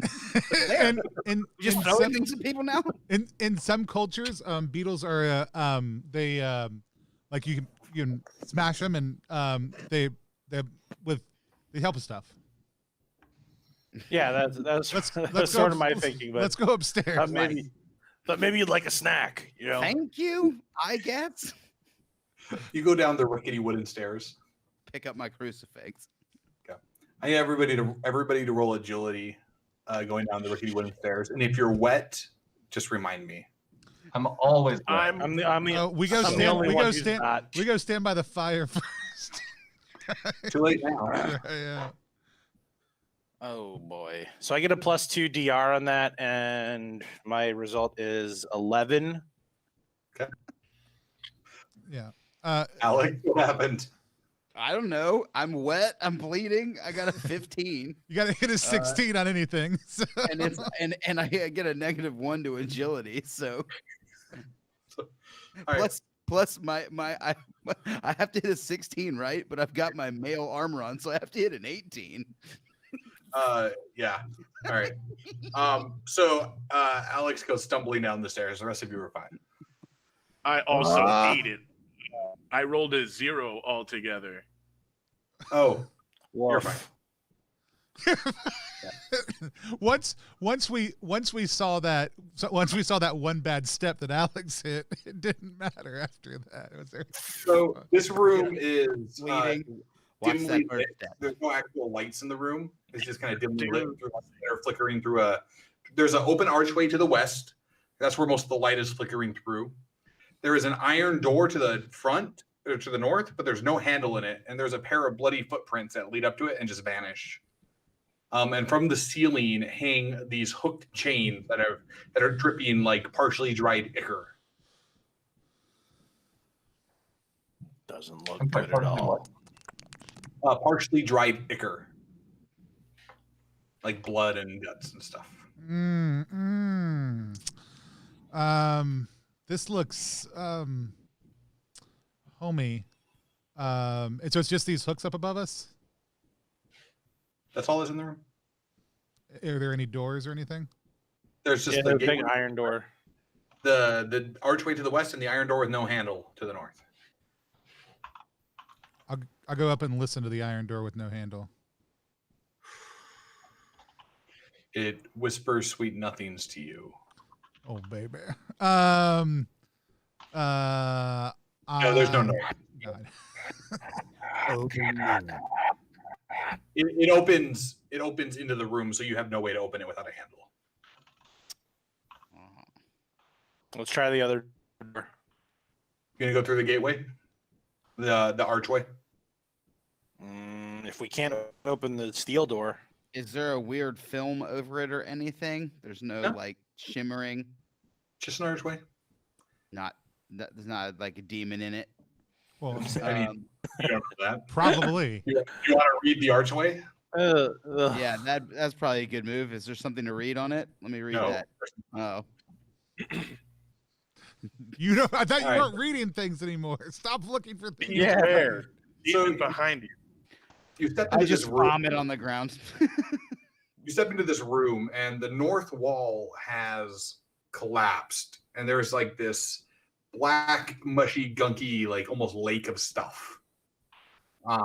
You can barely see through the sulfuric haze that obscures the view. In the middle of this lake, there's like a 50-foot tall pillar. On top of them, you can see two skeletons moving in tandem, playing the violin. One holding the violin, the other holding the bow, and playing it. And to your south is a cave wall with gems, beautiful greenish, pink, purple gems that have been affixed to the wall. They look like they've been hammered into it. To the west, there's a narrow crawlway. You'd have to get on your hands and knees to crawl through it. If only there was a dog nearby who was already All on their right. hands and knees. Fetch. I look at Parrish's character. Malaise, go get a bone.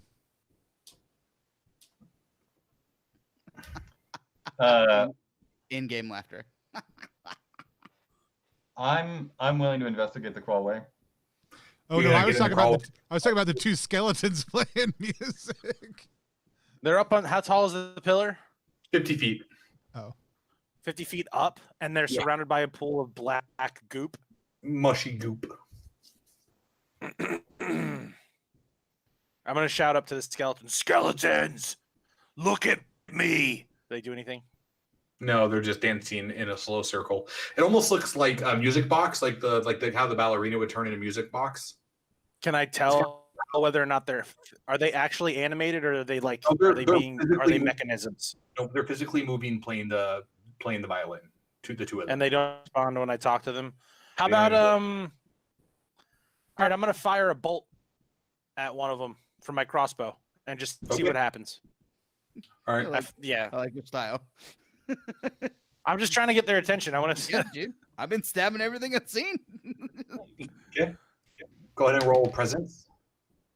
Ooh, yeah, no. I rolled a 2, and I have a -1 presence. So 1. Well, you only fumble on a natural 1 if that helps you feel better.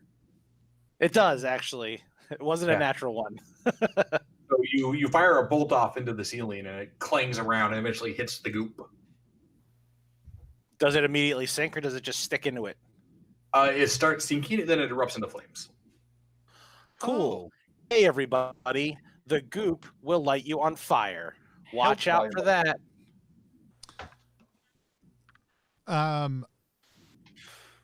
Yeah, I do think it would not be a bad idea if is it Malaise? Is that your character's name, Parrish? Yes. Maybe checked out this tunnel.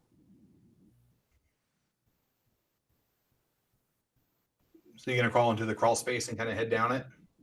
I'm still in wolf form, so I think she's probably more capable than most of the team. Okay. You're pretty sure anybody wearing heavy armor could not fit through this tunnel. So you head off and you start squeezing through. Even for you, it's a bit of a squeeze. You have to kind of crouch and go through. Sure, I'm you a can big hear, wolf.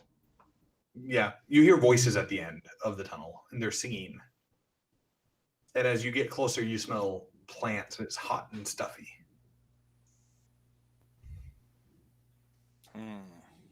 Am I, but not close enough to see anything yet? If you get a little bit closer, it looks like a greenhouse. Is any? Did you say singing? Yes, and you can see plants everywhere in a small pathway that disappears into the foliage. And the plants have grown up the glass walls of the greenhouse, and you can see moonlight shining through. That's a glass house. I continue at least until I am at the edge of the crawl space and can see the open greenhouse. Okay. So you get as close as you can, and you can hear voices singing. They're hidden from view through this path in the foliage. But you think you can pick up 3 or 4 distinct voices. I enter, Oh, sorry. Go ahead. I enter the foliage. Okay. Why don't you roll me agility? This is how I die. I mean, we're all going to die somewhere. Right? 9. Okay. So there are oil lamps hanging from chains on the ceiling of the greenhouse. The plants are like palm trees and cactuses and like desert flowers blooming brightly in the moonlight.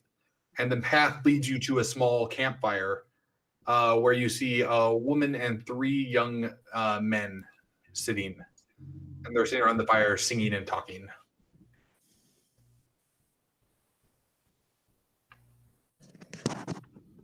Seems totally normal. I'm going to have to give up wolf shape if I want to make a communication with them. So, can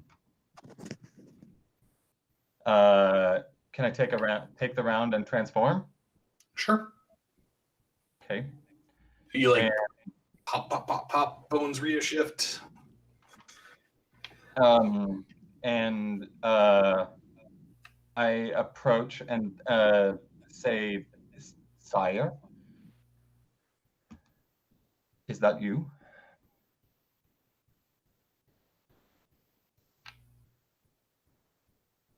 Did Gallant next freeze? I don't know, but did we lose you, Alan? What a tense moment. I can hear you. Yeah. Can you hear me? Oh, there we go. Now you're back. You're back. You're Hello? back. There you go. There you go. Oh, that was odd. Sorry about that. I my internet. approach them as a human and Are you say, nude? yeah, I was hoping that you guys wouldn't pick up on that, but probably nude. And say, "Sire, is that you?" The woman looks at you and says, I don't know who you refer to. My name is Leslie. But you seem hungry and naked. Are you? And she points at like a pot. Or would you like to eat? Oh, did you say a pot? What? A pot of stew. What does the stew look safe? Yeah, it looks fine. I am hungry, You're but just munching on groins a few minutes ago. So I'm seeking the Prince of Landia. Of here. To get the location. I do not know of whom you speak, Alden, I think is his name. but I'm happy to share my food with you. Who are the young men with you? Oh, these are hosts. They are friends of mine who often come to spend the evenings with me here in the greenhouse. All right, I will sit and I will eat the stew. Okay. Have you lost any hit points? I have not lost any hit points. Okay. You're about to. Yeah, right. No, it would have healed you, but you're not hurt, so you're good.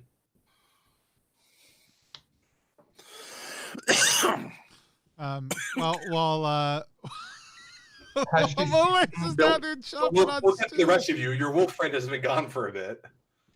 Yeah. Do you want to jump back to the rest of the party? Yes.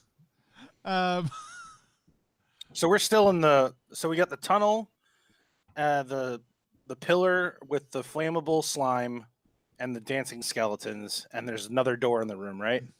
There's the archway you came through. There's the walkway the wolf went through. There's the wall with the gemstones behind you, and there's a sludge ahead of you.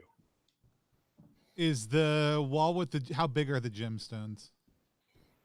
They're like the size of your fist. They're pretty good sized gemstones. Almost as if this was the prettiest climbing wall we have ever seen.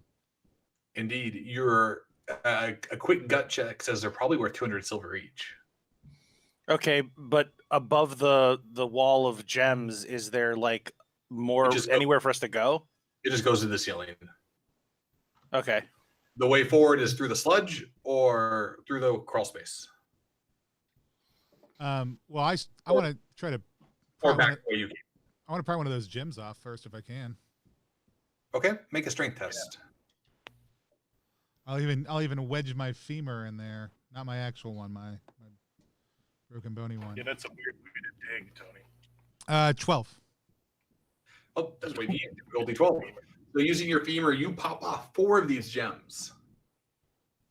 And they clatter to the ground. And out of the sludge rises an unfathomably long worm, as thick as an oak tree, and it lunges at you. I bite it in the groin. All right, A worm? roll defense. Where's your groin, Mr. Worm? As 16. soon as I find out. Show me your groin. 16. 16. Okay, you leap out of the way as the massive worm is huge, crashes into the wall, sending a shower of gemstones. Let's roll initiative. Cool. Who wants to do it? I did. Tony, you do it. You started it this time. Yeah. You triggered the worm. I got it's a 2, unfortunately. So the worm goes first. Well, you're the one who unloosed the gems, so roll that defense again there. Roll that beautiful bean footage. That's going to be a 11 all told. That will not be enough. You are attacked for 8 damage. Can I use an omen to reduce the difficulty challenge rating by 4 On the dodge? on the dodge? Not after I rolled damage. Ooh. But you rolled it right away. You rolled it so quick. Okay. This is your freebie. I am a kind and merciful God. I'll let it happen. Kill me in a few minutes. All right, player turn. How large is the worm? You cannot see the end of it. What's its girth? Yeah, how thick is it? Size of Length an doesn't oak. matter. Is How it okay? How does it Okay. present itself? It's big and its length doesn't end. Great. Oh my gosh. Here's the description. I'll read it to you. Unfathomably long, thick as an oak. Oh, as an oak. As an oak. Oh, and it's a worm. Does it have legs or teeth or anything? It's got this massive razor maw, like circular maw, and it kind of climbing down, trying to get you. Well, can you tell me how much of the worm has passed my person after traveling towards Tony? Several meters. All right, man. I'm gonna try. I have a meat cleaver. I'm gonna try and just lay into this thing and try to bisect it as hard as I can. I'm gonna put everything I got into this cleave. Word. Come on, baby. Let's go. Natural 20 time. Here it comes. Not quite, but not bad. 17. That'll hit. Roll your cleaver damage. That's only a freaking D4. Ooh. 2. Okay. Your cleaver bounces off the hardened hide of the worm, sending sparks flying. It appears the worm's skin has been baked thick and hard by the sludge. I run away. You can do that next turn. Yeah. Am I on the side? Can I cheese it? I mean, I think. Do you want to go through the tunnel or do you want to go back? Oh, the tunnel. I'm gonna take off through the tunnel. Sure, that's fine. You can, if you're not, you can still duck under the worm because it's busy moving around. So you Sure. duck under and start going down the tunnel. Sure. I'm out of there. I spit some blood on the ground and run.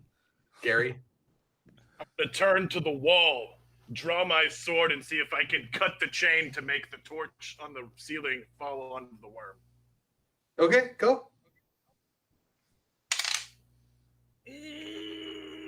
I rolled a 10. I'm gonna use one of those there omens to lower the check needed by 4. You takes you a couple swings, but you shatter the chain in sparks with your sword, and the lantern crashes onto the worm, and oil spreads as it shatters, and the worm erupts into flames. Cool. I mean, Nice. you're celebrating. Seems totally, Yeah, totally. It probably doesn't care at all if it comes just from on fire flammable. now. It's just fire. Yeah, It it's is like it's totally about fire. Yeah, it doesn't care. It's, All cool. right. It's still cool though. It looks good. Now it's flaming. Yeah. You made it look like this is a flaming worm now, so Yeah. good for it, bad for you. Just quick gut check. Does that hole look like it is smaller than that worm or bigger than that worm? You're pretty sure the worm could not get through the hole. That was my assumption. I would like to run. Yeah, we also. towards the hole also too. You duck under the worm. You're just like right on the heels. All right, cool. So you and the wretched royalty have headed up the hole. Slipping in my blood. So that leaves John and Gary back with the worm. The worm will attack one of you. Let's see who. Hey, Gary. Can you roll me a defense roll there, buddy? I also have a stolen meter since I'm a heretical priest, which is a hat makes me hard to hit. So Nice. I think that makes my hit by defense thinking a 12 instead. And I rolled an 18. Nice. You leap out of the way as the flaming worm crashes into the ground, cracking the flagstones from its impact. Hey, it's your guys' turn. Oh, I'm not wearing full plate, so I mean I'm kind of big, but I think you said that a man without full armor can fit through the tunnel. So Yep, you're good to go. Yep, I'm down. I'm squirming through the hole. Bye, Gary. See ya, dude. Yeah, I mean I struck the thing. My blade bounced off it. It's like I'm out. All right. Okay. So Gary? rumor has it that this stuff is sticky and flammable, but can I get through it to the door? You think you want to swim through the sludge? Know what you're asking me? Swim. I mean, okay. Swim might have changed my mind. I thought maybe I could like run through it. Is it like I'm gonna have to fucking Phelps this shit? Am I going in and going big arms? Am I swimming it? That's an There's unfathomably there's no swimming test. You can just swim across it. It'll just take you a couple rounds. The sludge the worm came On out of, right? fire? That's a different question. Are you asking if you're going to be on fire when you swim through it? Because that's different. You don't know yet. Yeah, I mean that theoretically, that I bolt would think arrow, on fire. that bolt I fired immediately You ignited. know what? you know what? I'm liking my luck with this thing. Maybe you guys will come back for me once you find the werewolf. Surely they didn't bail on me. I'll stand my ground and fight. The All-Father protect me, foul beast! I stand my ground! And here you die today, foul worm! Roll your attack. 17. That'll hit the worm. Roll your damage. Rolled a 6 for damage with my sword. Nice. So you swear at the worm and you bring your sword, and your sword bites through its hide. And you see black, green ichor blood ooze out. It bleeds. It bleeds. Come back. It bleeds. we just hear Can that, you- like, "Oh, please," we're like, Is anybody turning around? So do I. Are any of you turning around? I mean, I Okay. feel like once you're crawling on your hands and knees down a tunnel, you're kind of over. you're in a certain way of moving forward. All right. Hey, Gary, roll defense for me. Let's do it, baby.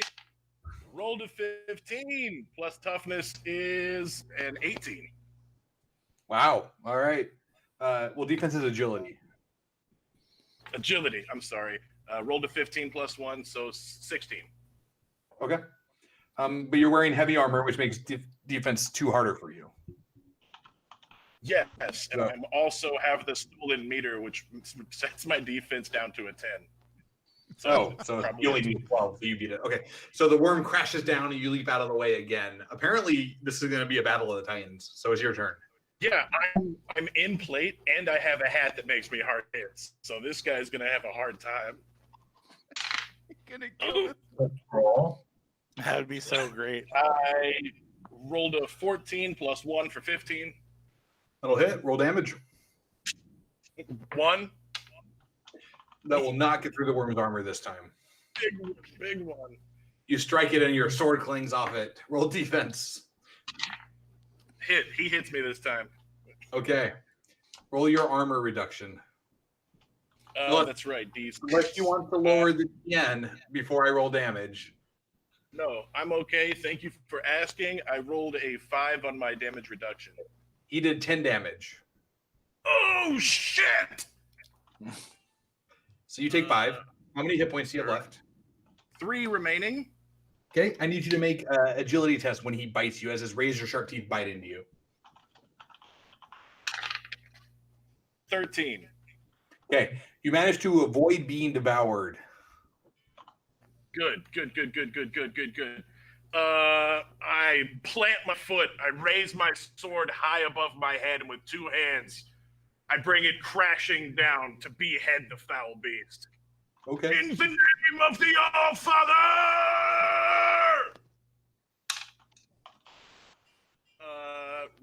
Rolled a 10 plus 1 on my strength is an 11. So you will miss. Yep. So unfortunately, your foot slips in some of the blood that Alex left behind, and Wait, you lose. I do have one final omen. I will spend it here to make that hit. Roll damage. Rolled a 4. Okay. You get 1 point of damage through its armor. The narrator voice comes on overhead as this battle rages on and says, "Little did the character know that this beast had 36 hit points." That was the last It would time be they saw 5-0. 5-0 is the amount of hit points this monster has. Whoa. Would you roll defense for me, please? Gladly. My I God, rolled a Dan. 5 that time. All right. So it hits you. Roll your armor. Rolled 5 for reduction, I rolled a 9 for damage. and that takes me to negative 1 HP. Okay. Will you roll a d4 for me? Gladly. 3. Okay. You are devoured by the beast, dying. Oh no! I am so. Stepping aside for a minute, I am shocked you didn't grab your death scroll.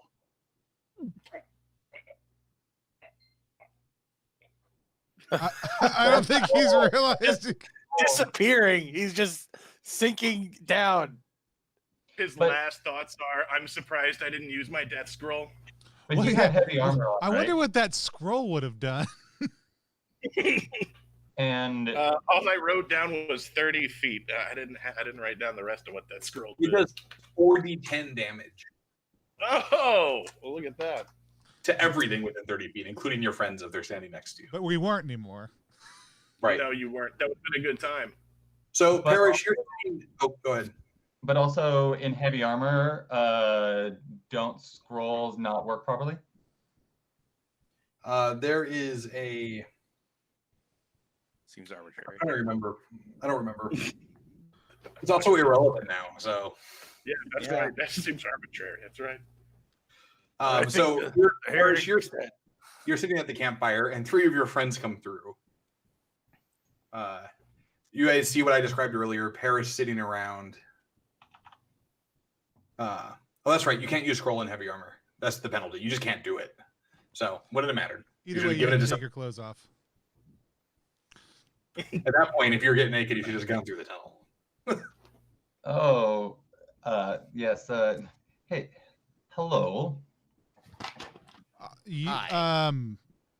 you want your sack?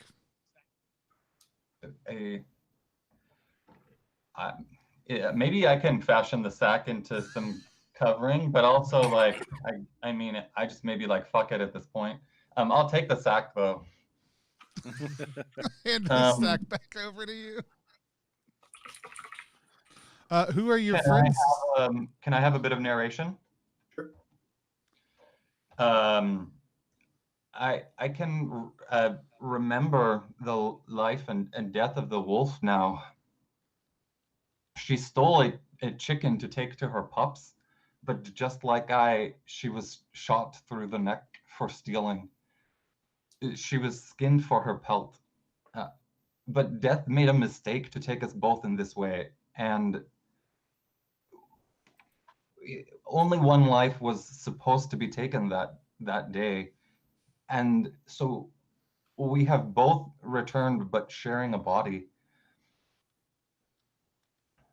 I don't think I will see her again today, but her brutality and lust to eat small things holds me still.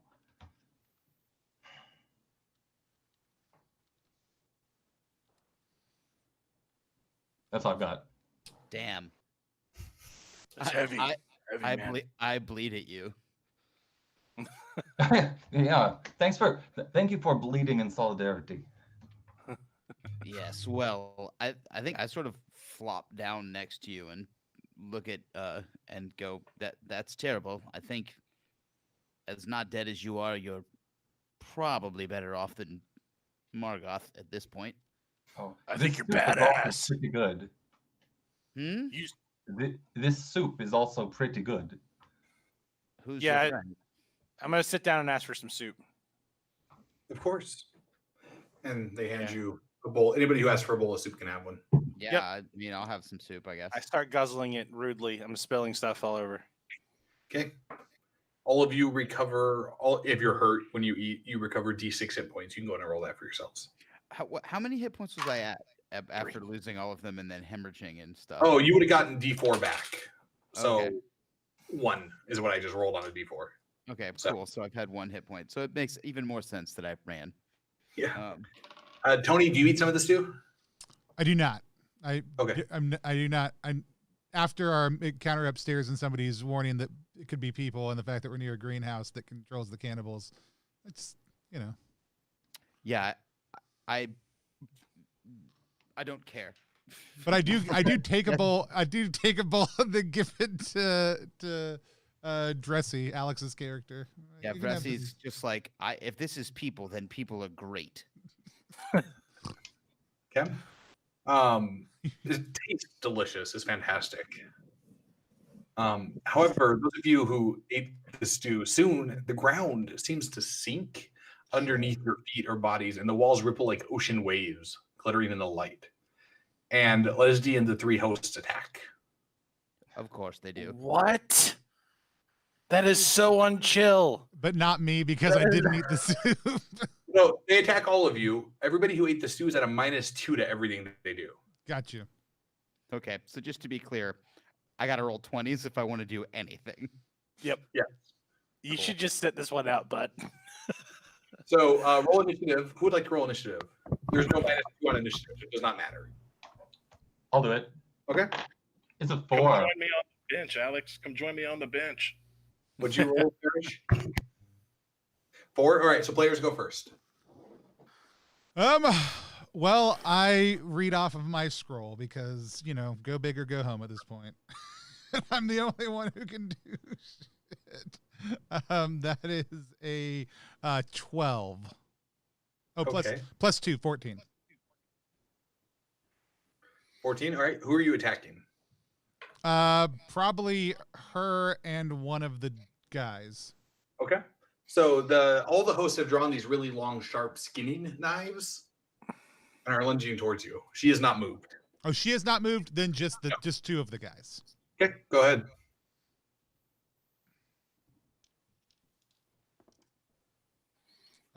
That is 5 and 3. Okay. Your violet lightning shoots out, striking 2 of them. They recoil from the magical effects, but they keep coming.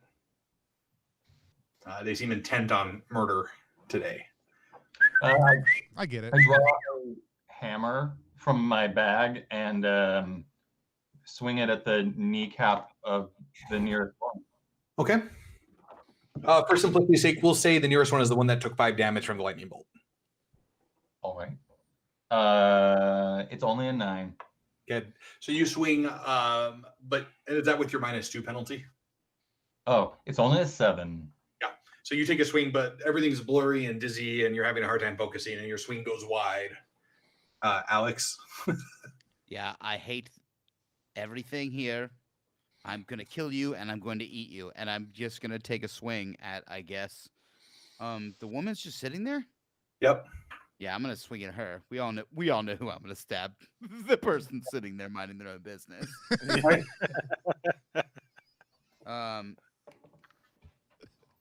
Damn.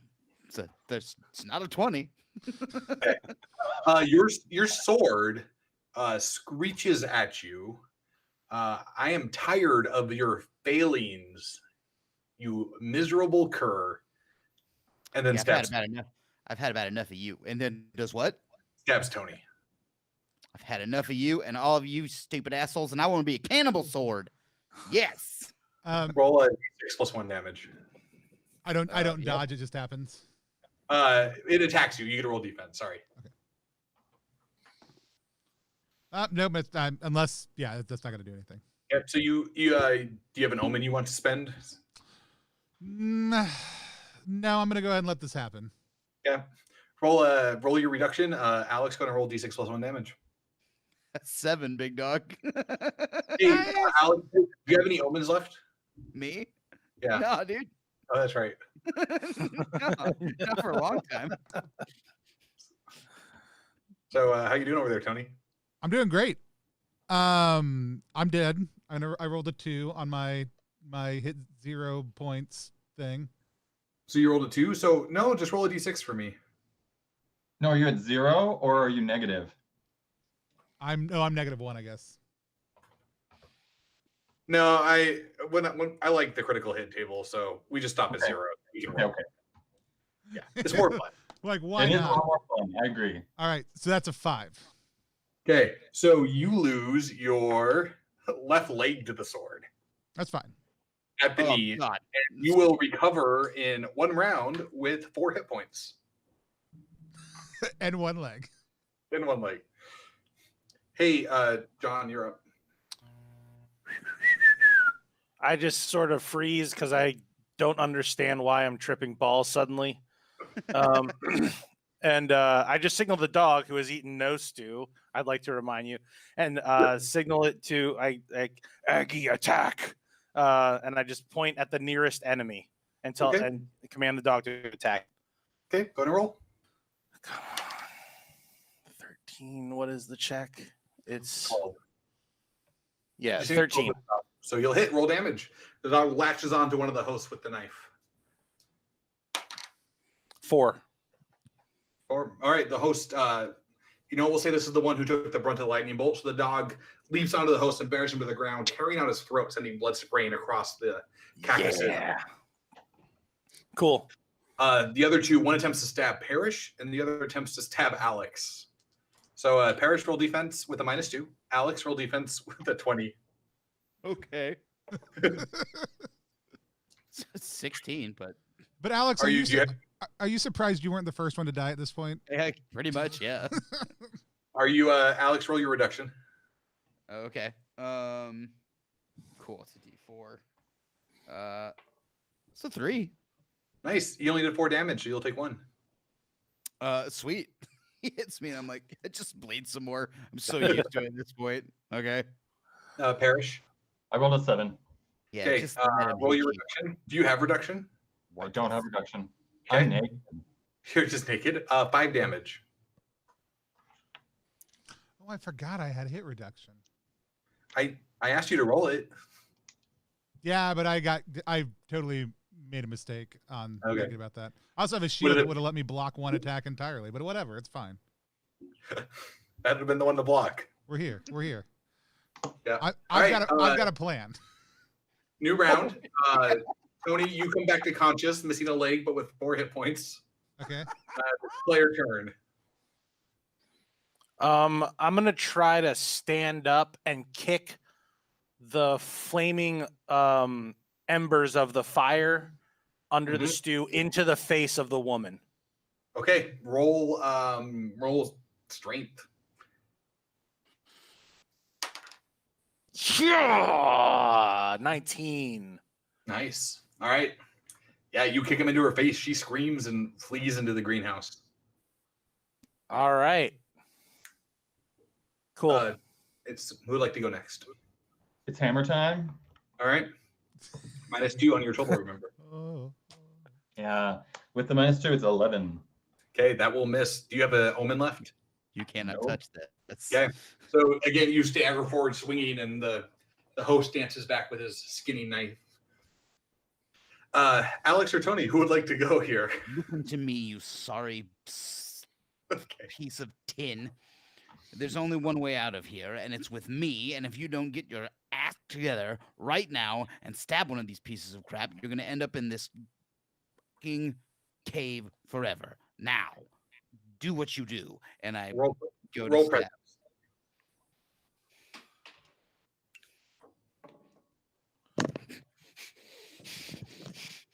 20. All right. Yes! The sword will listen to you. Roll your attack normally. Whew, 3 + 1. That's 4 damage. No, the sword's just going to listen to you. Roll your attack Oh, like just normal. gonna listen to me? Yeah. It's not that easy. 12? Okay, you miss because Embergene. But the sword doesn't stab Tony, so we've won half the battle. Great. Tony?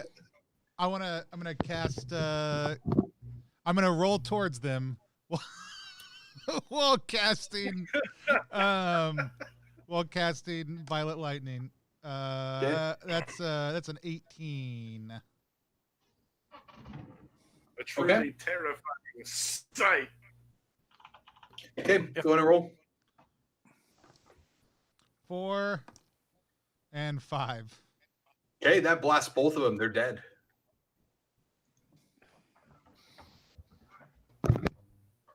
Cool. Indeed.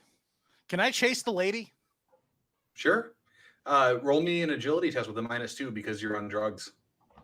Mm-hmm.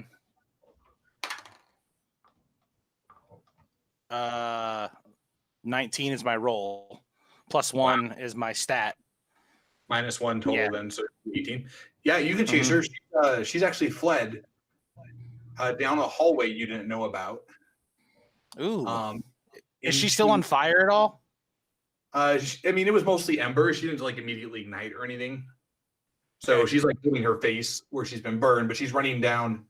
She actually went down the tunnel you crawled through, and she opened a trap door in the ceiling of the tunnel and climbed out into a hallway. Okay. Shit.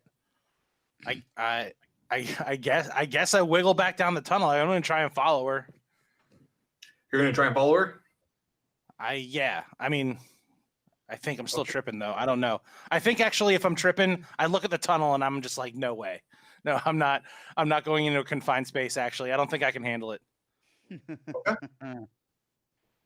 So the lot of you were sitting there.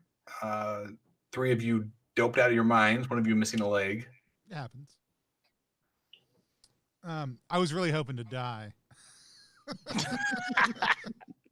The minus penalty applies to everybody for the rest of the adventure. So, this is literally we took some really good shit. I'm gonna go ahead and have a bowl of that. No, I'm not gonna have a bowl of that soup now. I take out a horn and I blow it really loud. I mean, if you want to say, you know what, we're done here. This is it. Oh no. Die. I want to go. Okay. I want to go drag my way towards the green. So here, I'm gonna fashion a rudimentary crutch out of the broken femur I brought and the broken femur that I just made. And we cauterize your leg and hobble my way over towards the greenhouse. Okay, well, you're in the greenhouse. Oh, this entire thing is the greenhouse. Yes. Yeah. I mean, we could try to tie a the only way out of the greenhouse is the tunnel you came in through. A tourniquet. We could put a tourniquet on his leg so he doesn't bleed out. Put it on my neck. Yeah. What about the trapdoor that she exited through? You have to go down the tunnel. So you go down the tunnel halfway to the trapdoor, or you can keep going and you go back to where the worm was. Let's go halfway. Okay. You gonna climb out the trapdoor in the tunnel? Yeah. Yeah, I like. Okay. I'll stick with the group, but I really don't like the tunnel. I'm not liking the claustrophobic feel of the tunnel because the drugs are working. Yeah, same. Okay. All right. Also, I'm bleeding. So you step out into this hallway, and it's a dark and cold corridor. You can see a light at the end, and you can hear the violin music from the skeletons again. And there are paintings of landscapes on the wall. Very bland, boring, kind of generic paintings like you'd see at a hotel. But they look like Lisa Frank. And you can see the light to the north, to the south. It goes to the dining hall with the man in the chair. That guy. There's a door to the east that seems jammed shut. I'd like to go back to the man. Okay. Because if you're gonna go out, I just want to go back to the man, and like if he's right there, like I sort of stagger into that room and walk up to him and just go, your house is weird, and I'm gonna grab some of the food off of his plate, and I'm going to eat it. Okay, so you reach for the food and it disappears from the plate. Right. I look at him. What? Yeah. He hasn't moved at all. Nope, you just in there. Ooh, are my clothes like in rags in that room? Sure. Is any of it wearable? You know what? Sure. You can fashion something. Okay, you can Bruce Banner it. My stretchy.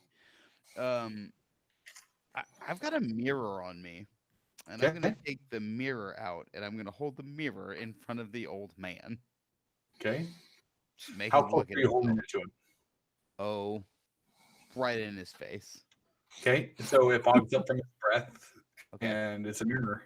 It does what mirrors do. It reflects him. All right. I'm going to take my crucifix. I'm going to poke him with my crucifix. He You're kind not of a rocks. vampire, are you? Kind of rocks when you poke him, but that's about it. I hate you so much. And I just sort of spit some blood on the ground and like walk back over to the group and just shrug. Like, what now? There was another room outside this hall, right? Yeah. Yeah, there's one to the north, and there's the stuck door to the east. We can try and bust open the stuck door. Yeah, there's also the door that we never opened with the things scratching on the inside. Yeah, sure. It's just the air, like in a closet. It's just Trying to get out. I mean, let's go open it. Who cares? We're gonna. Do we have any clues which way the woman went? Like maybe some embers or little pieces of ash. She went to the north. Is that Let's follow the woman. The woman's let's gonna know follow some her. stuff, and like maybe how we can chill out this crazy trip that's taking me to Cuckoo Town. Yeah, that'd be great. I could totally use some orange slices and some almond brothers right now, like real bad. Yeah. Okay. Can we check the door to the north? Like you said, does it seem jammed? Is that what you said it was? No, the east is jammed. There's no door. The hallway is open into a room with a massive rusty pump, like a handle pump, and the pump is oozing muddy liquid into a stone like basin, and the spout is like a demon head with horns that come out, and the top of the pump looks like a cathedral, almost a Gothic edifice. And the woman is holed up in the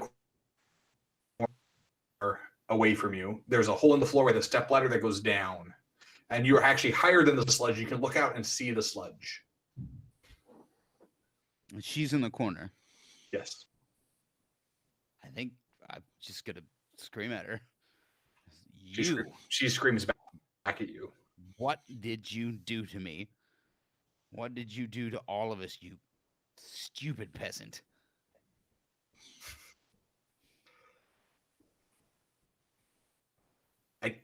I did what I needed to. I need to control the worm. I need the worm. To do what? To defeat Fletcher. Who's Fletcher? He's a leader of the cult here. Okay. Do you know where Alden, the young sire, is? Fletcher has him in a hidden room on the other side of the sludge. So you could get where the hatch is drops down to the other side of the sludge. So if you went down that hatch in the floor, you go out to the other side of the sludge. So The worm sludge? You don't see the worm anywhere. Yeah, the worm is still down there. Yeah. Here's the intense news, old lady. We're on the same side, so thanks for dosing us. Have the antidote, and she shakes it at you from across the room.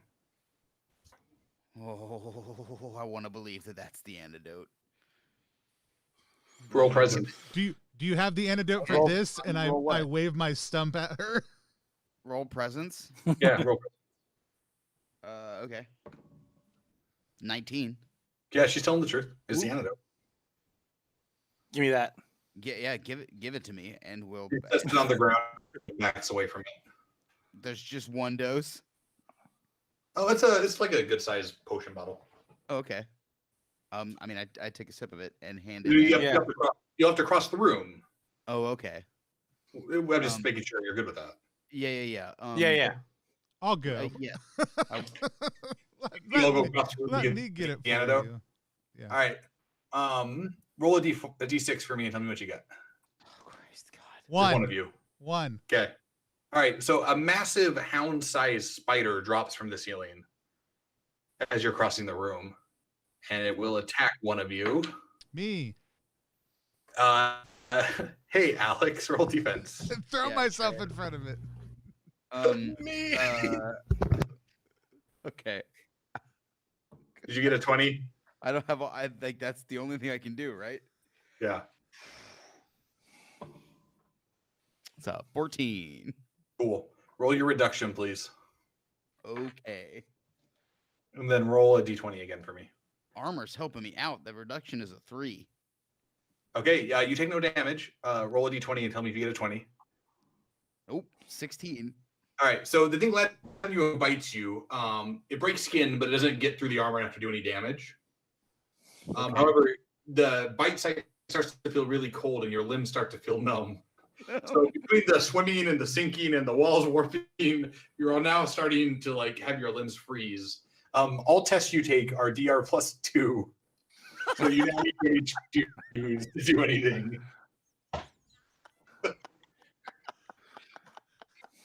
Hey, it's player turn. I lunge for the antidote and try to take it. Okay. Roll me an agility test, not to like. I don't. Just roll agility. Knock it into the sludge down below. Hey, I'm not even gonna look at that dice because I'm pretty sure I didn't roll a 22. All right.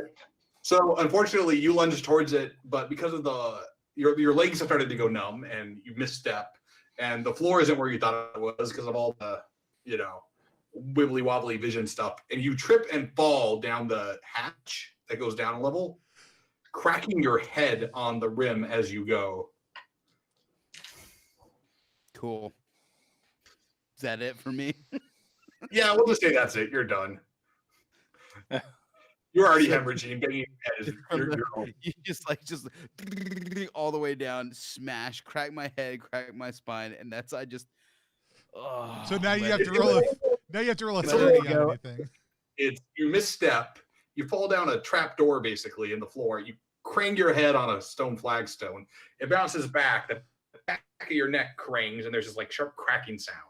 And then your like limp potato sack body, you just kind of. And from the bottom of the hatch I fell down, you all hear, somebody come down here and get me. I'm a D6 +1. I help you. I help you kill him. I help everybody. Parrish, Tony, I'm free. John. I'll take a swing with my hammer. Okay, roll. Screw your hammer. Come down here and get me. I'm sharp. Not this time. It's a 6. The spider leaps out of the way. It moves pretty quick. Tony? Ridiculously, I rolled an 18. You strike the spider. With my sword. Oh, damn it. I'm Black Knighting it. It's just a flesh wound. Yeah. Oh, wait. Hold on. 3. You actually strike off one of its legs. The thing starts skittering around the room as this purplish ichor or blood spider gunk starts like oozing out. It's not dead, but it's hurting. Take John? that. I try to carefully traverse the room and stay away from the hatch opening, and try to grab the potion and take a sip. All right, roll me a agility test. Give yourself a +2 on it for doing it so carefully. Dude, rolled a 19, dude. I'm hot over here. What's up? All right, so you like carefully step over to the potion and you take it and take a swig. Yeah. Okay, you can feel the swirliness starting to like subside. You have one more round of penalties and it's gone. Excellent. All right. While you're busy drinking the antidote, she tries to stab you. Roll defense. Yes, I rolled a natural 1. Crit fail. Oh, crit fail on defense. Hang on. You take double damage. Great. Time for me to die. That'll be 12 damage. I'm dead. Roll it. Roll your D4 for you. Yeah, you're dead. Yeah, you're dead. So he's like, I don't know, and he takes like a big gulp, and the lady's like, I did roll a 4 for your D4. Yeah, my D4 was a 4. So you are just dead. Just totally dead. Yep, 4 is Okay. dead. Really Not like the most rest of us. sincerely dead. I thought 4 was good for when you roll a 4. Did I want a 1 there? 1 is the best because you just come back D4 rounds later with D4 hit points. Oh yeah. Well, there you go. And she leaps out with her knife, Rolling stabs hot. your eye, and carries you down to the ground where she's just stabbing. Oh, bummer. Spider's gonna go. I guess Oh, I'll- wait. Okay. With my dying breath, I Your want to dog. signal the dog to attack her. Roll a D20 for the dog. 3. Nice knowing you, everybody. The spider will attack one of the remaining 2 people. Tony, roll defense.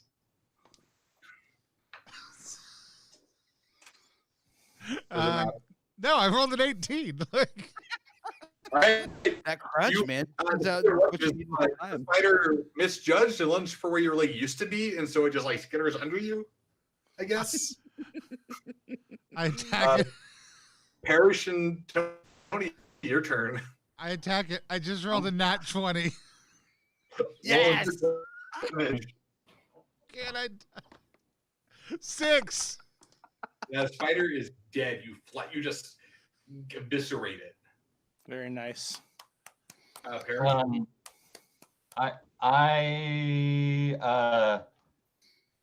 I say to the woman, I don't want to hurt you. I would have stayed with you in the garden till the end of our days. We can still go back.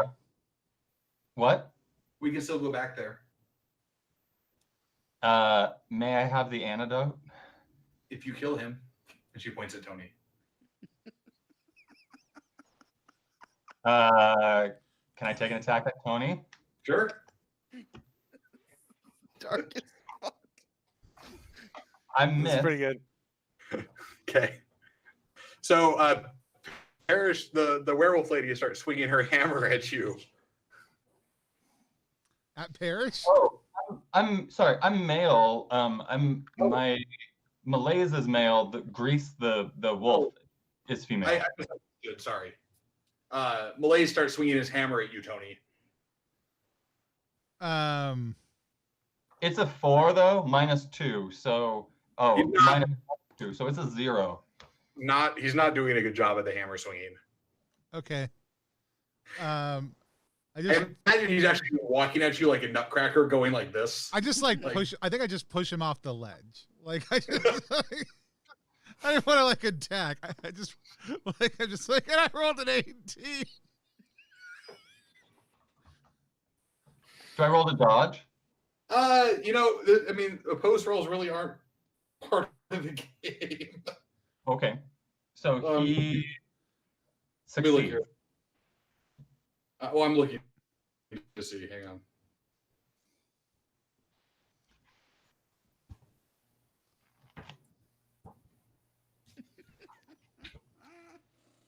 Man. Oh. It's a bad trip, dude. Yeah, no So kidding. the reason I desperately wanted to die, especially once I lost a leg, was that if one of my abilities lets me like pop back up a few rounds later, as long as I have a compelling story. I just been like, yeah, you guys are all high. I don't know what you're talking about. You know what? So we'll say he pushes you, but roll defense to avoid like hurting yourself as you fall down the hatch. Onto my dead body. That should be good. So, in 18. Yeah, you use Alex's body as a nice cushy landing pad. So Yes, pick me up. Let's go back up there and get him. I'm right here. the sword is there. You could grab it. Pick me up, Blaze. You grab the best. We'll get everything we've ever wanted. I grab Alright. my. Tony, roll defense as the girl tries to stab you. That's gonna be a 14. Okay, you manage to leap out of the way. All I want is death. I stab her. It's a 15. What'd you roll? 15. A 15. That'll stab her. Roll damage. 6. She's dead. You just got her right there in the room. Wow. Your Roll girl. defense against the spider. Oh wait, no, the spider's dead. You killed Spider's it. dead. Yeah. Your girlfriend is dead. The dog and Tony are both up there, right? Yeah. The dog is like laying on top of John's body, making crying sounds. Oh. Does she have anything on her besides this potion that she has already been partially drunk? No. I'll call to Tony to toss me that antidote, and we can go back to being friends. What you're the no. I'm just just gonna pour the antidote all over the ground. What? I think that's a good place to call it. I don't think anybody's getting out alive. Yeah, that's fine. So we'll call it there. That sounds great. Alan, thank you so much for man. Thank you, dude. for running for us. I know a number of us looked forward for a little while. Guys, like I said before, I'm going to do an interview with Alan. If you guys want to stick around for that, if you guys want to ask questions about Gallant Night Games, what they're up to, you guys are welcome to stay. If not, you want to bounce, just let me know right now. And while you guys are making up your minds on that, I'm going to figure out who is winning a copy of Mork Borg. This is your last chance to enter. Type !Mork me in the chat after clicking follow, and you will get entered into a chance to win a copy of Mork Borg. Also, if you go outside and just scream Mork scream me as Mork loud as you Borg to can, the sky. if Tony hears you, whoever Tony hears first wins a copy. All right. I did say early online a couple different places people do not have to be present to win. This did actually have to be on Twitch. So if you're watching on a different platform, because I know we have a few people who are, too bad. Make sure you're watching on Twitch next time. We do have an announcement. We do have a giveaway we're announcing on our YouTube channel tomorrow as part of our Zine questing series. We're giving away a copy of Artifact there, so go check that out on the video dropping tomorrow. It's the one about our 10 most anticipated zines of Zine Quest 2021. There's also like 16 in there, so you know, because I'm bad at lists. Here we go. Pick winner. Entries have stopped. You can no longer enter. Do I click it again? Bork you?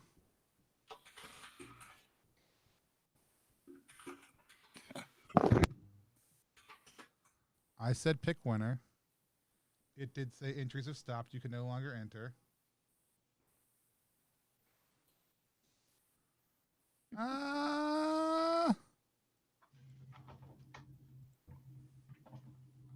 All right.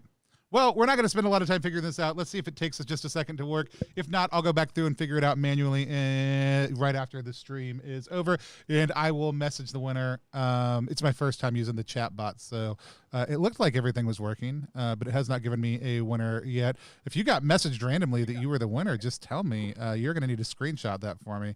But we'll figure that out in just 1 second. Winner person that won. All right. Anyways, you guys going to stick around?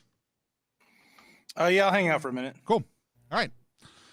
We don't have a fancy schmancy graphic for this yet, so I'm going to pop up a different one, and then I'll go back through and edit that later on to put something else over.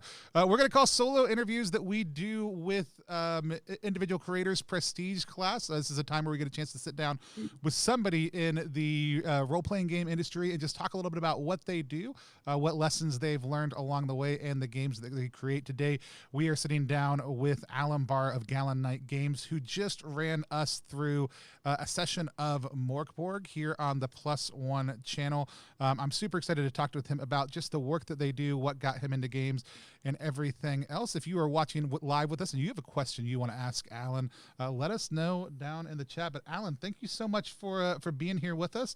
Tell people just a little bit about Gallant Night Games, what you guys do, and how you got started.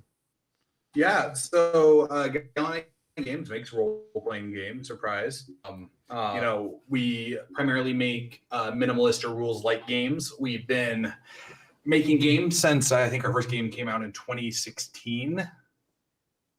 We're coming on about 5-6 years. I'd have to check my notes. I don't remember. But we release, you know, close to 50 to 70 products a year. We kind of make everything from minimalist games to classic old school feeling games to other genres and styles. So, you know, we're all over the board. I don't know but I'm an award-winning, best-selling game designer. We make games. I'm amazing. No, I think that's awesome. So if you had to describe kind of in brief, I know that you guys do your publishing partner for some people, but then there's the main Gallant Night titles, the Tiny system, other things like that, or the Tiny D6 system.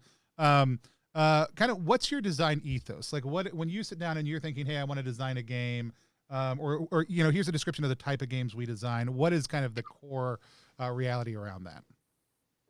My big attitude for games is they should get you 90% of the way there, and the last 10% is what happens at your table, because that's the part that makes the game truly yours and makes it magic.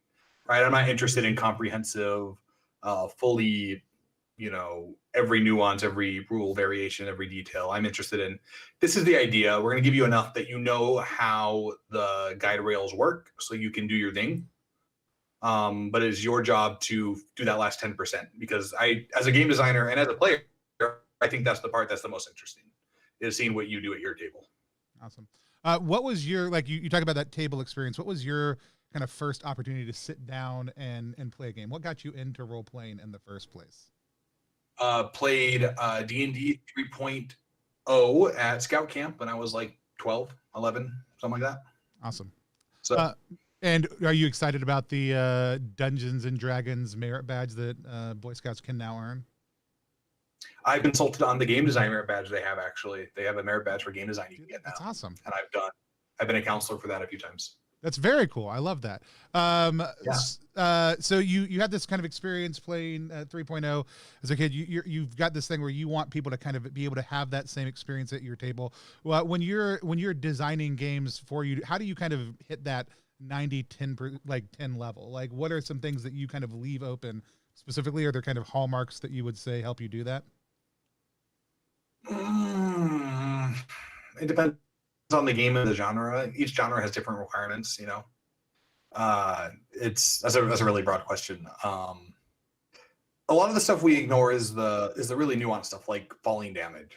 Like, I don't think I've ever written a rule for falling damage in a game, unless it's you take damage in an adventure, right? Because I don't care about that, right? Doesn't help. It doesn't make the game you buy better if there's a paragraph about falling damage, because either you're going to ignore it and house rule it, or you're just going to do what I would have done anyway, because you've read that all damage in Tiny D6 is 1 damage. Right. So there we go. You're done. Right. So a lot of it's the kind of the nitty gritty nuance stuff. It depends on the genre. Like, we just released a game called Toonpunk. We didn't release it. I sold it to a different company that released it, but I wrote it. And it doesn't even have rules for movement in there. Like, somebody said, well, how do enemies move? And I'm like, I don't know. Figure it out. Like, it's not interesting. I don't care how they move. They just show up and fight you. That's awesome. Now, I think that's an interesting thing. So, like you said, you do 50 to 70 titles a year. How many of those are games that typically you have designed? That's a harder question. So we do a lot of Tiny D6 stuff. And a lot of it is supplemental, so I don't have to redesign the engines, right? It's just whatever add-ons we're doing. We didn't really do one bigger Tiny D6 genre book. Like Tiny Cthulhu was last year's, just came out. Before that, it was Tiny Supers. And those are big, comprehensive reworks to fit the new genre. They're still all cross-compatible, but the layers on top are reworked. But I mean, my Patreon's I think they got like 7 games last year. And of those 7 games, 6 were different rule sets that I wrote. That's awesome. So, I mean, we release probably 2/3 of our products are Tiny D6. 15% are what I just do when I do them, and then the rest are all partner projects or publishing partners, and they run the gamut from OSR style stuff to story gamey to Power by the Apocalypse. They're all over the board there. Yeah, we actually had Diogo on for his Running Out of Time series, and phenomenal thing, and love. One of the things I love about the fact that you're partnering with Diogo specifically is that it's he can't necessarily bring games to the market in the U.S. Himself a lot of the time as easily because he is in Brazil. And so by partnering with somebody like you that lets him do it, how do you, for somebody out there who's like looking to create games but doesn't necessarily know how to publish, who doesn't necessarily want to publish them themselves, do you have any advice for them if they were looking to approach a publisher? I know this gets talked a lot about in board games, but I feel like it doesn't get talked about in the TTRPG world as much. So do you have any insight for what some of the best ways to handle that might be, or good ways to approach a publisher? Yeah, it's actually a lot easier to just do it yourself in the RPG industry than the board game anyway. I think the hurdle is a lot less. You don't have to source manufacturers or the components, right? Anybody lay out an RPG in Word and turn it in and save it as a PDF and put it up on drive-thru. Like, no art, just rule sticks, right? The barrier to entry is super low to get your product even out there on the marketplace. So, make sure the publisher is open to those conversations, I think. I have people approach me, hey, we want to talk about this. And I'm like, well, I don't have bandwidth for 2 years in my schedule. Or like, your game doesn't fit what we make. So that's sometimes there's that, right? Like genre wise or rule wise, you need to have a certain level of synergy to get the audiences to cross over. It's hard to get an audience to jump just with no, connection. Yeah. So there's a lot of considerations, don't be offended if they say no. I'll tell people no sometimes and they'll get really upset with me and like go drag me online. I'm like, it's not personal. I liked your game. I would have bought it, but it's just not, I can't publish it. Publishing costs money, you got to drop 5 to 10 grand on a game before we drop it out there. We got to know we're going to make the money back. Mhm. We got to know it's something that our audience wants. There's a lot that goes into it. Great.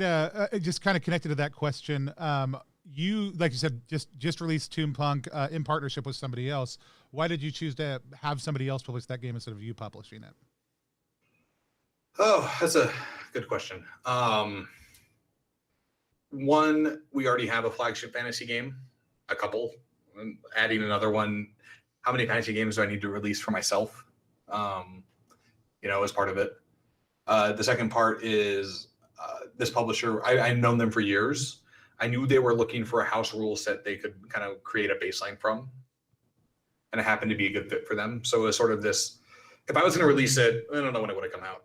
It would have just come out at some point when I had an open slot in the schedule as like a kind of not a throwaway game per se, but a small indie, like a little release that we wouldn't have ran a Kickstarter or anything for it. Yeah. Because it was more a design exercise than a specific niche we were trying to fill. Yeah. And so they wanted something that they could build an RPG line around. This company didn't do RPGs before this. So it was kind of just best of both worlds. They were friends. They were looking for something. I was able to say, I actually have this done. When they asked me, they're like, would you write something? I'm like, I actually have this done that I haven't done anything with. Would you like to buy the rights?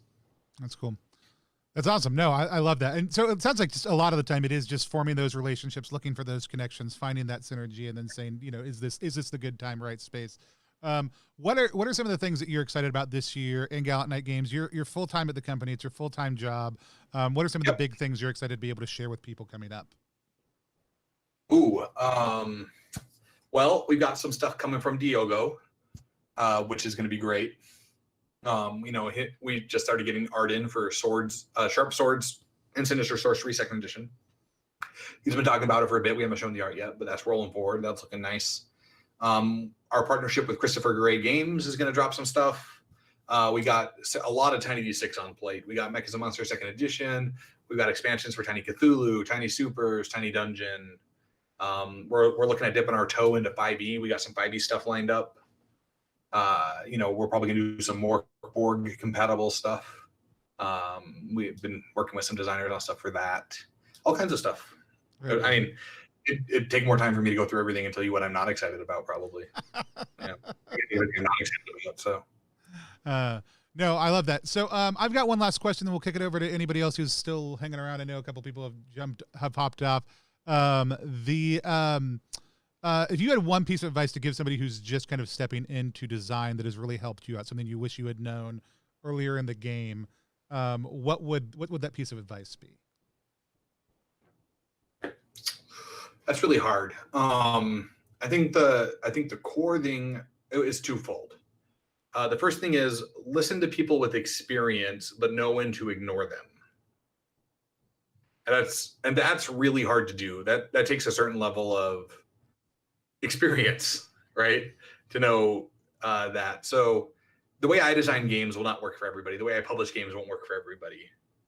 So if you ask me for advice, it might not work for you. And it's important for you to know what does and doesn't work for you.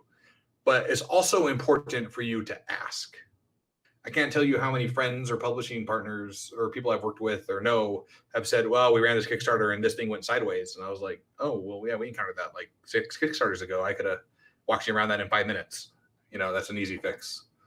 And they were like, oh, well, we didn't think to ask. Think to ask, Most people in the industry want to help. Very few people are going to be jerks and say, oh, I can't help you. If it takes time, offer to compensate them. A lot of us are working. Most of us, this is for me, I'm lucky enough. This is my full-time job as of, only a couple weeks ago. But before that, I was working a full-time day job in software and, doing this on the side and about 80 hours a week between the two. So if somebody asked me for help, even an hour of my time would have been nice to get compensated for. And but the other thing, only you can design the game and you design. I can't do that. Nobody else can do that. So it's important to remember to be true to your voice. And this all kind of ties together, and listen to people who have experience, know when to ignore it so you can make the game that only you can make. And that's really messy and hard to learn. You're just going to learn that by making a lot of mistakes. That's what I do. I just make mistake after mistake until I'm successful. And usually it's on accident and I don't know how to replicate it. So I love it. Well, I'm going to open it up. I know we've got one question from those watching live, and I don't know if Alex or the guys have any other questions. I want to unpin either. The question from the chat, though, is what was the most influential RPG product for you personally? Ooh, who asked that? It could be Ego Oils. It could be Egoless. It could be Ego Lois. Yeah. That's really hard. So on a personal level, I'm a big fan of Pendragon. I adore Greg Stafford's Pendragon. I think it's the best made RPG. I have not found an RPG that I think is better designed. And I adore it. So yeah, Pendragon probably. Awesome. Love it. I'll just kick it out to you guys real quick. Parrish or Alex, do you guys have any questions that you want to ask? I was hanging out listening, frankly. That's fine. I'm a comedian that likes to play these games, and like the last couple months it's been fun to talk to industry people. Like listen to what goes into game design. It's cool. Yeah. Just thanks. That's all. Sure. I'd like to say thanks for running us through Mork Borg. Do you have any advice for people looking to run Mork Borg? Oh yeah. Talking that 90-10, Mork Borg is that 90-10. With Alex, he wants to talk his sword down from killing his buddies. I was like, presence seems like the role we need to make there. You just got to make it up. And that's okay. That's cool. Just make it up. Try to be consistent and fix it in post. Is that what they say in the movie industry, right? If you make a mistake, we'll fix it in post in the special effects. Fix it after the game. Just make a ruling at the table, roll some dice, keep going. Because that's how I play games. I'm not interested in stopping down to look something up unless I really need to. I don't know, just roll forward with it. And we'll figure it out. And how about for Mork Borg players? Don't get angry if you die. It's going to happen. Enjoy the fact that your character is going to die. Mm-hmm. I think the thing about Mork Borg that's kind of nice is there's a lot of freedom to do stupid stuff because you're going to die, and you're going to die if you be careful, or you can die if you're stupid. And what's more fun? Well, the stupid stuff probably. Stabbing weird old men. Alex reading that book off was like one of the best moments. Essentially, since you were like, he didn't say you read it. He's like, you feel compelled, and you were like, I'm just gonna go. I love it. No, that was awesome. Yeah, it was. From the chat, anybody asked if you have any advice for artists who are trying to break into industry. Do you have certain people you look at for art, or how do you source that? And do you have any advice for people who are in that part? It depends on the game. So for our tiny stuff, we tend to try to keep as consistent a product line as possible. So a majority of our interior art is done by Nicholas Giacondino, who's a artist we work with from Argentina.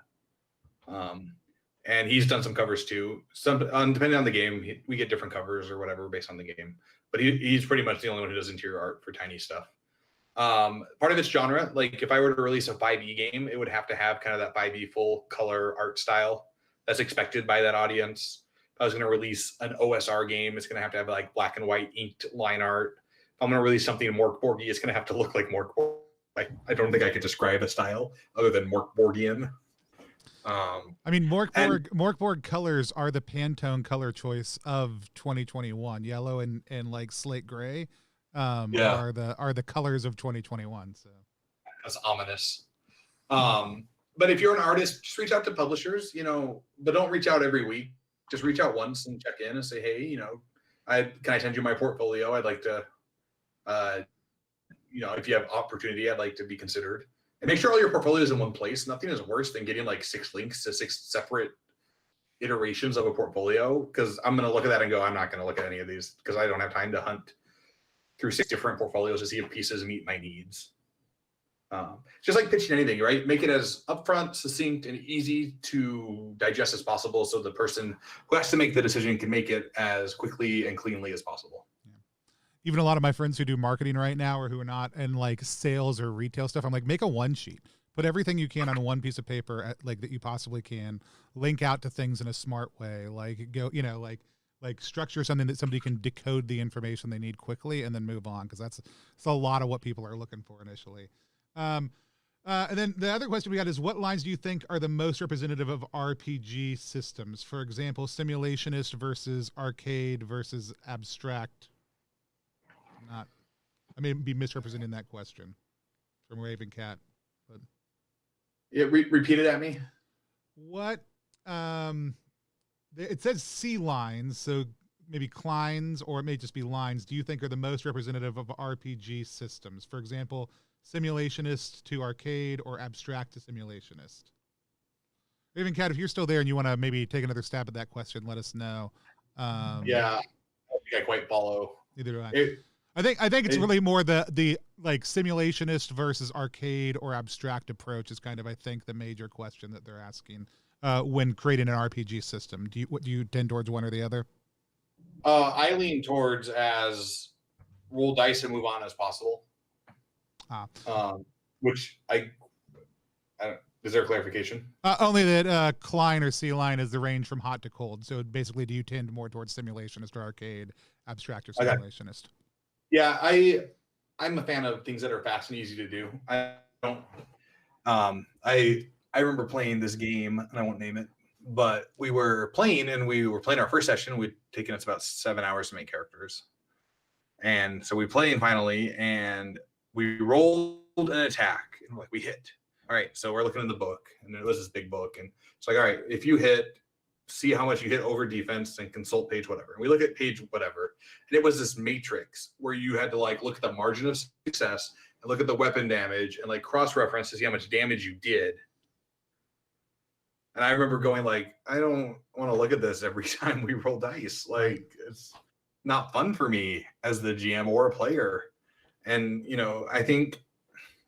I hate to say my design is a response to anything because it's not. I just try to make games I want to play, and I like to play quick.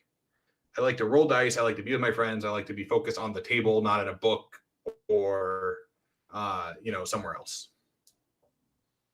Yeah, no, I love it. Yeah, even like I cut my teeth on GURPS. It was the first system I played extensively, and one of the things I love it takes a couple hours to make a game, but then once you're playing the game, unless you really want to get into the crunchy physics of things, like 2 of the most essential rules in the basic rule set are like when in doubt, roll and shout, right? And right. Like the rules only matter as long as everybody's having fun.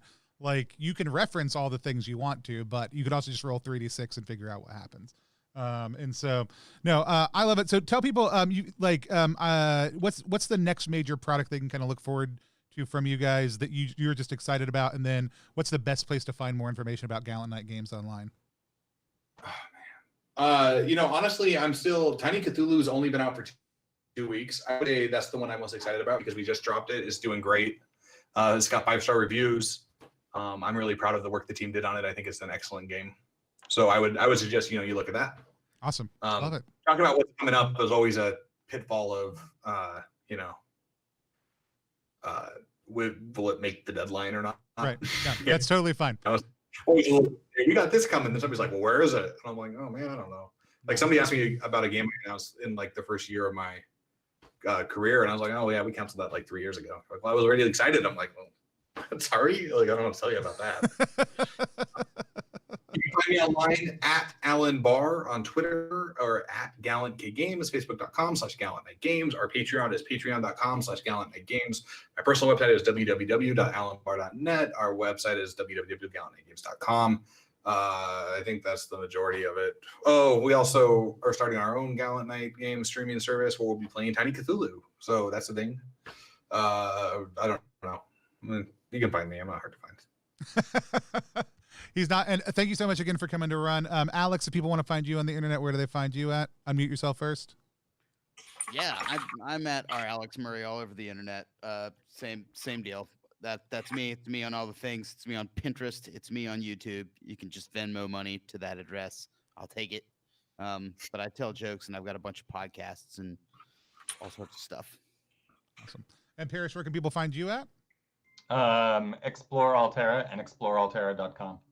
Awesome. My name is Tony Vicinda. You can find me at Tony Vicinda. You can also find everything we do at +1 EXP across all platforms. We stream on a regular basis. This Wednesday, we're streaming with Adam Bell, plays in his upcoming world-building game, Grasping Nettles. We're playing through Altan's Door 3 with Ben Lawrence. I'm super excited about. He's got that coming out for Zine Quest. Next Saturday, we'll be using Old School Essentials to play that. Somebody's going to play an opium-smoking Dream Wizard, and I'm going to play a really weird cleric with some special spells from Altan's Door 1 and 2. I'm going to go through the thing right now, and I will announce in the chat. I'm going to leave just a graphic up while I'm figuring that out. Who won, since the chat bot didn't work, and even though everything looks like it should have. And somebody's going to win a copy of Mork Borg from that. Also, our original system just got back from print. These are going to start shipping out next week. So if you're a Kickstarter backer, keep an eye out for Beards and Beyond, a very hairy RPG.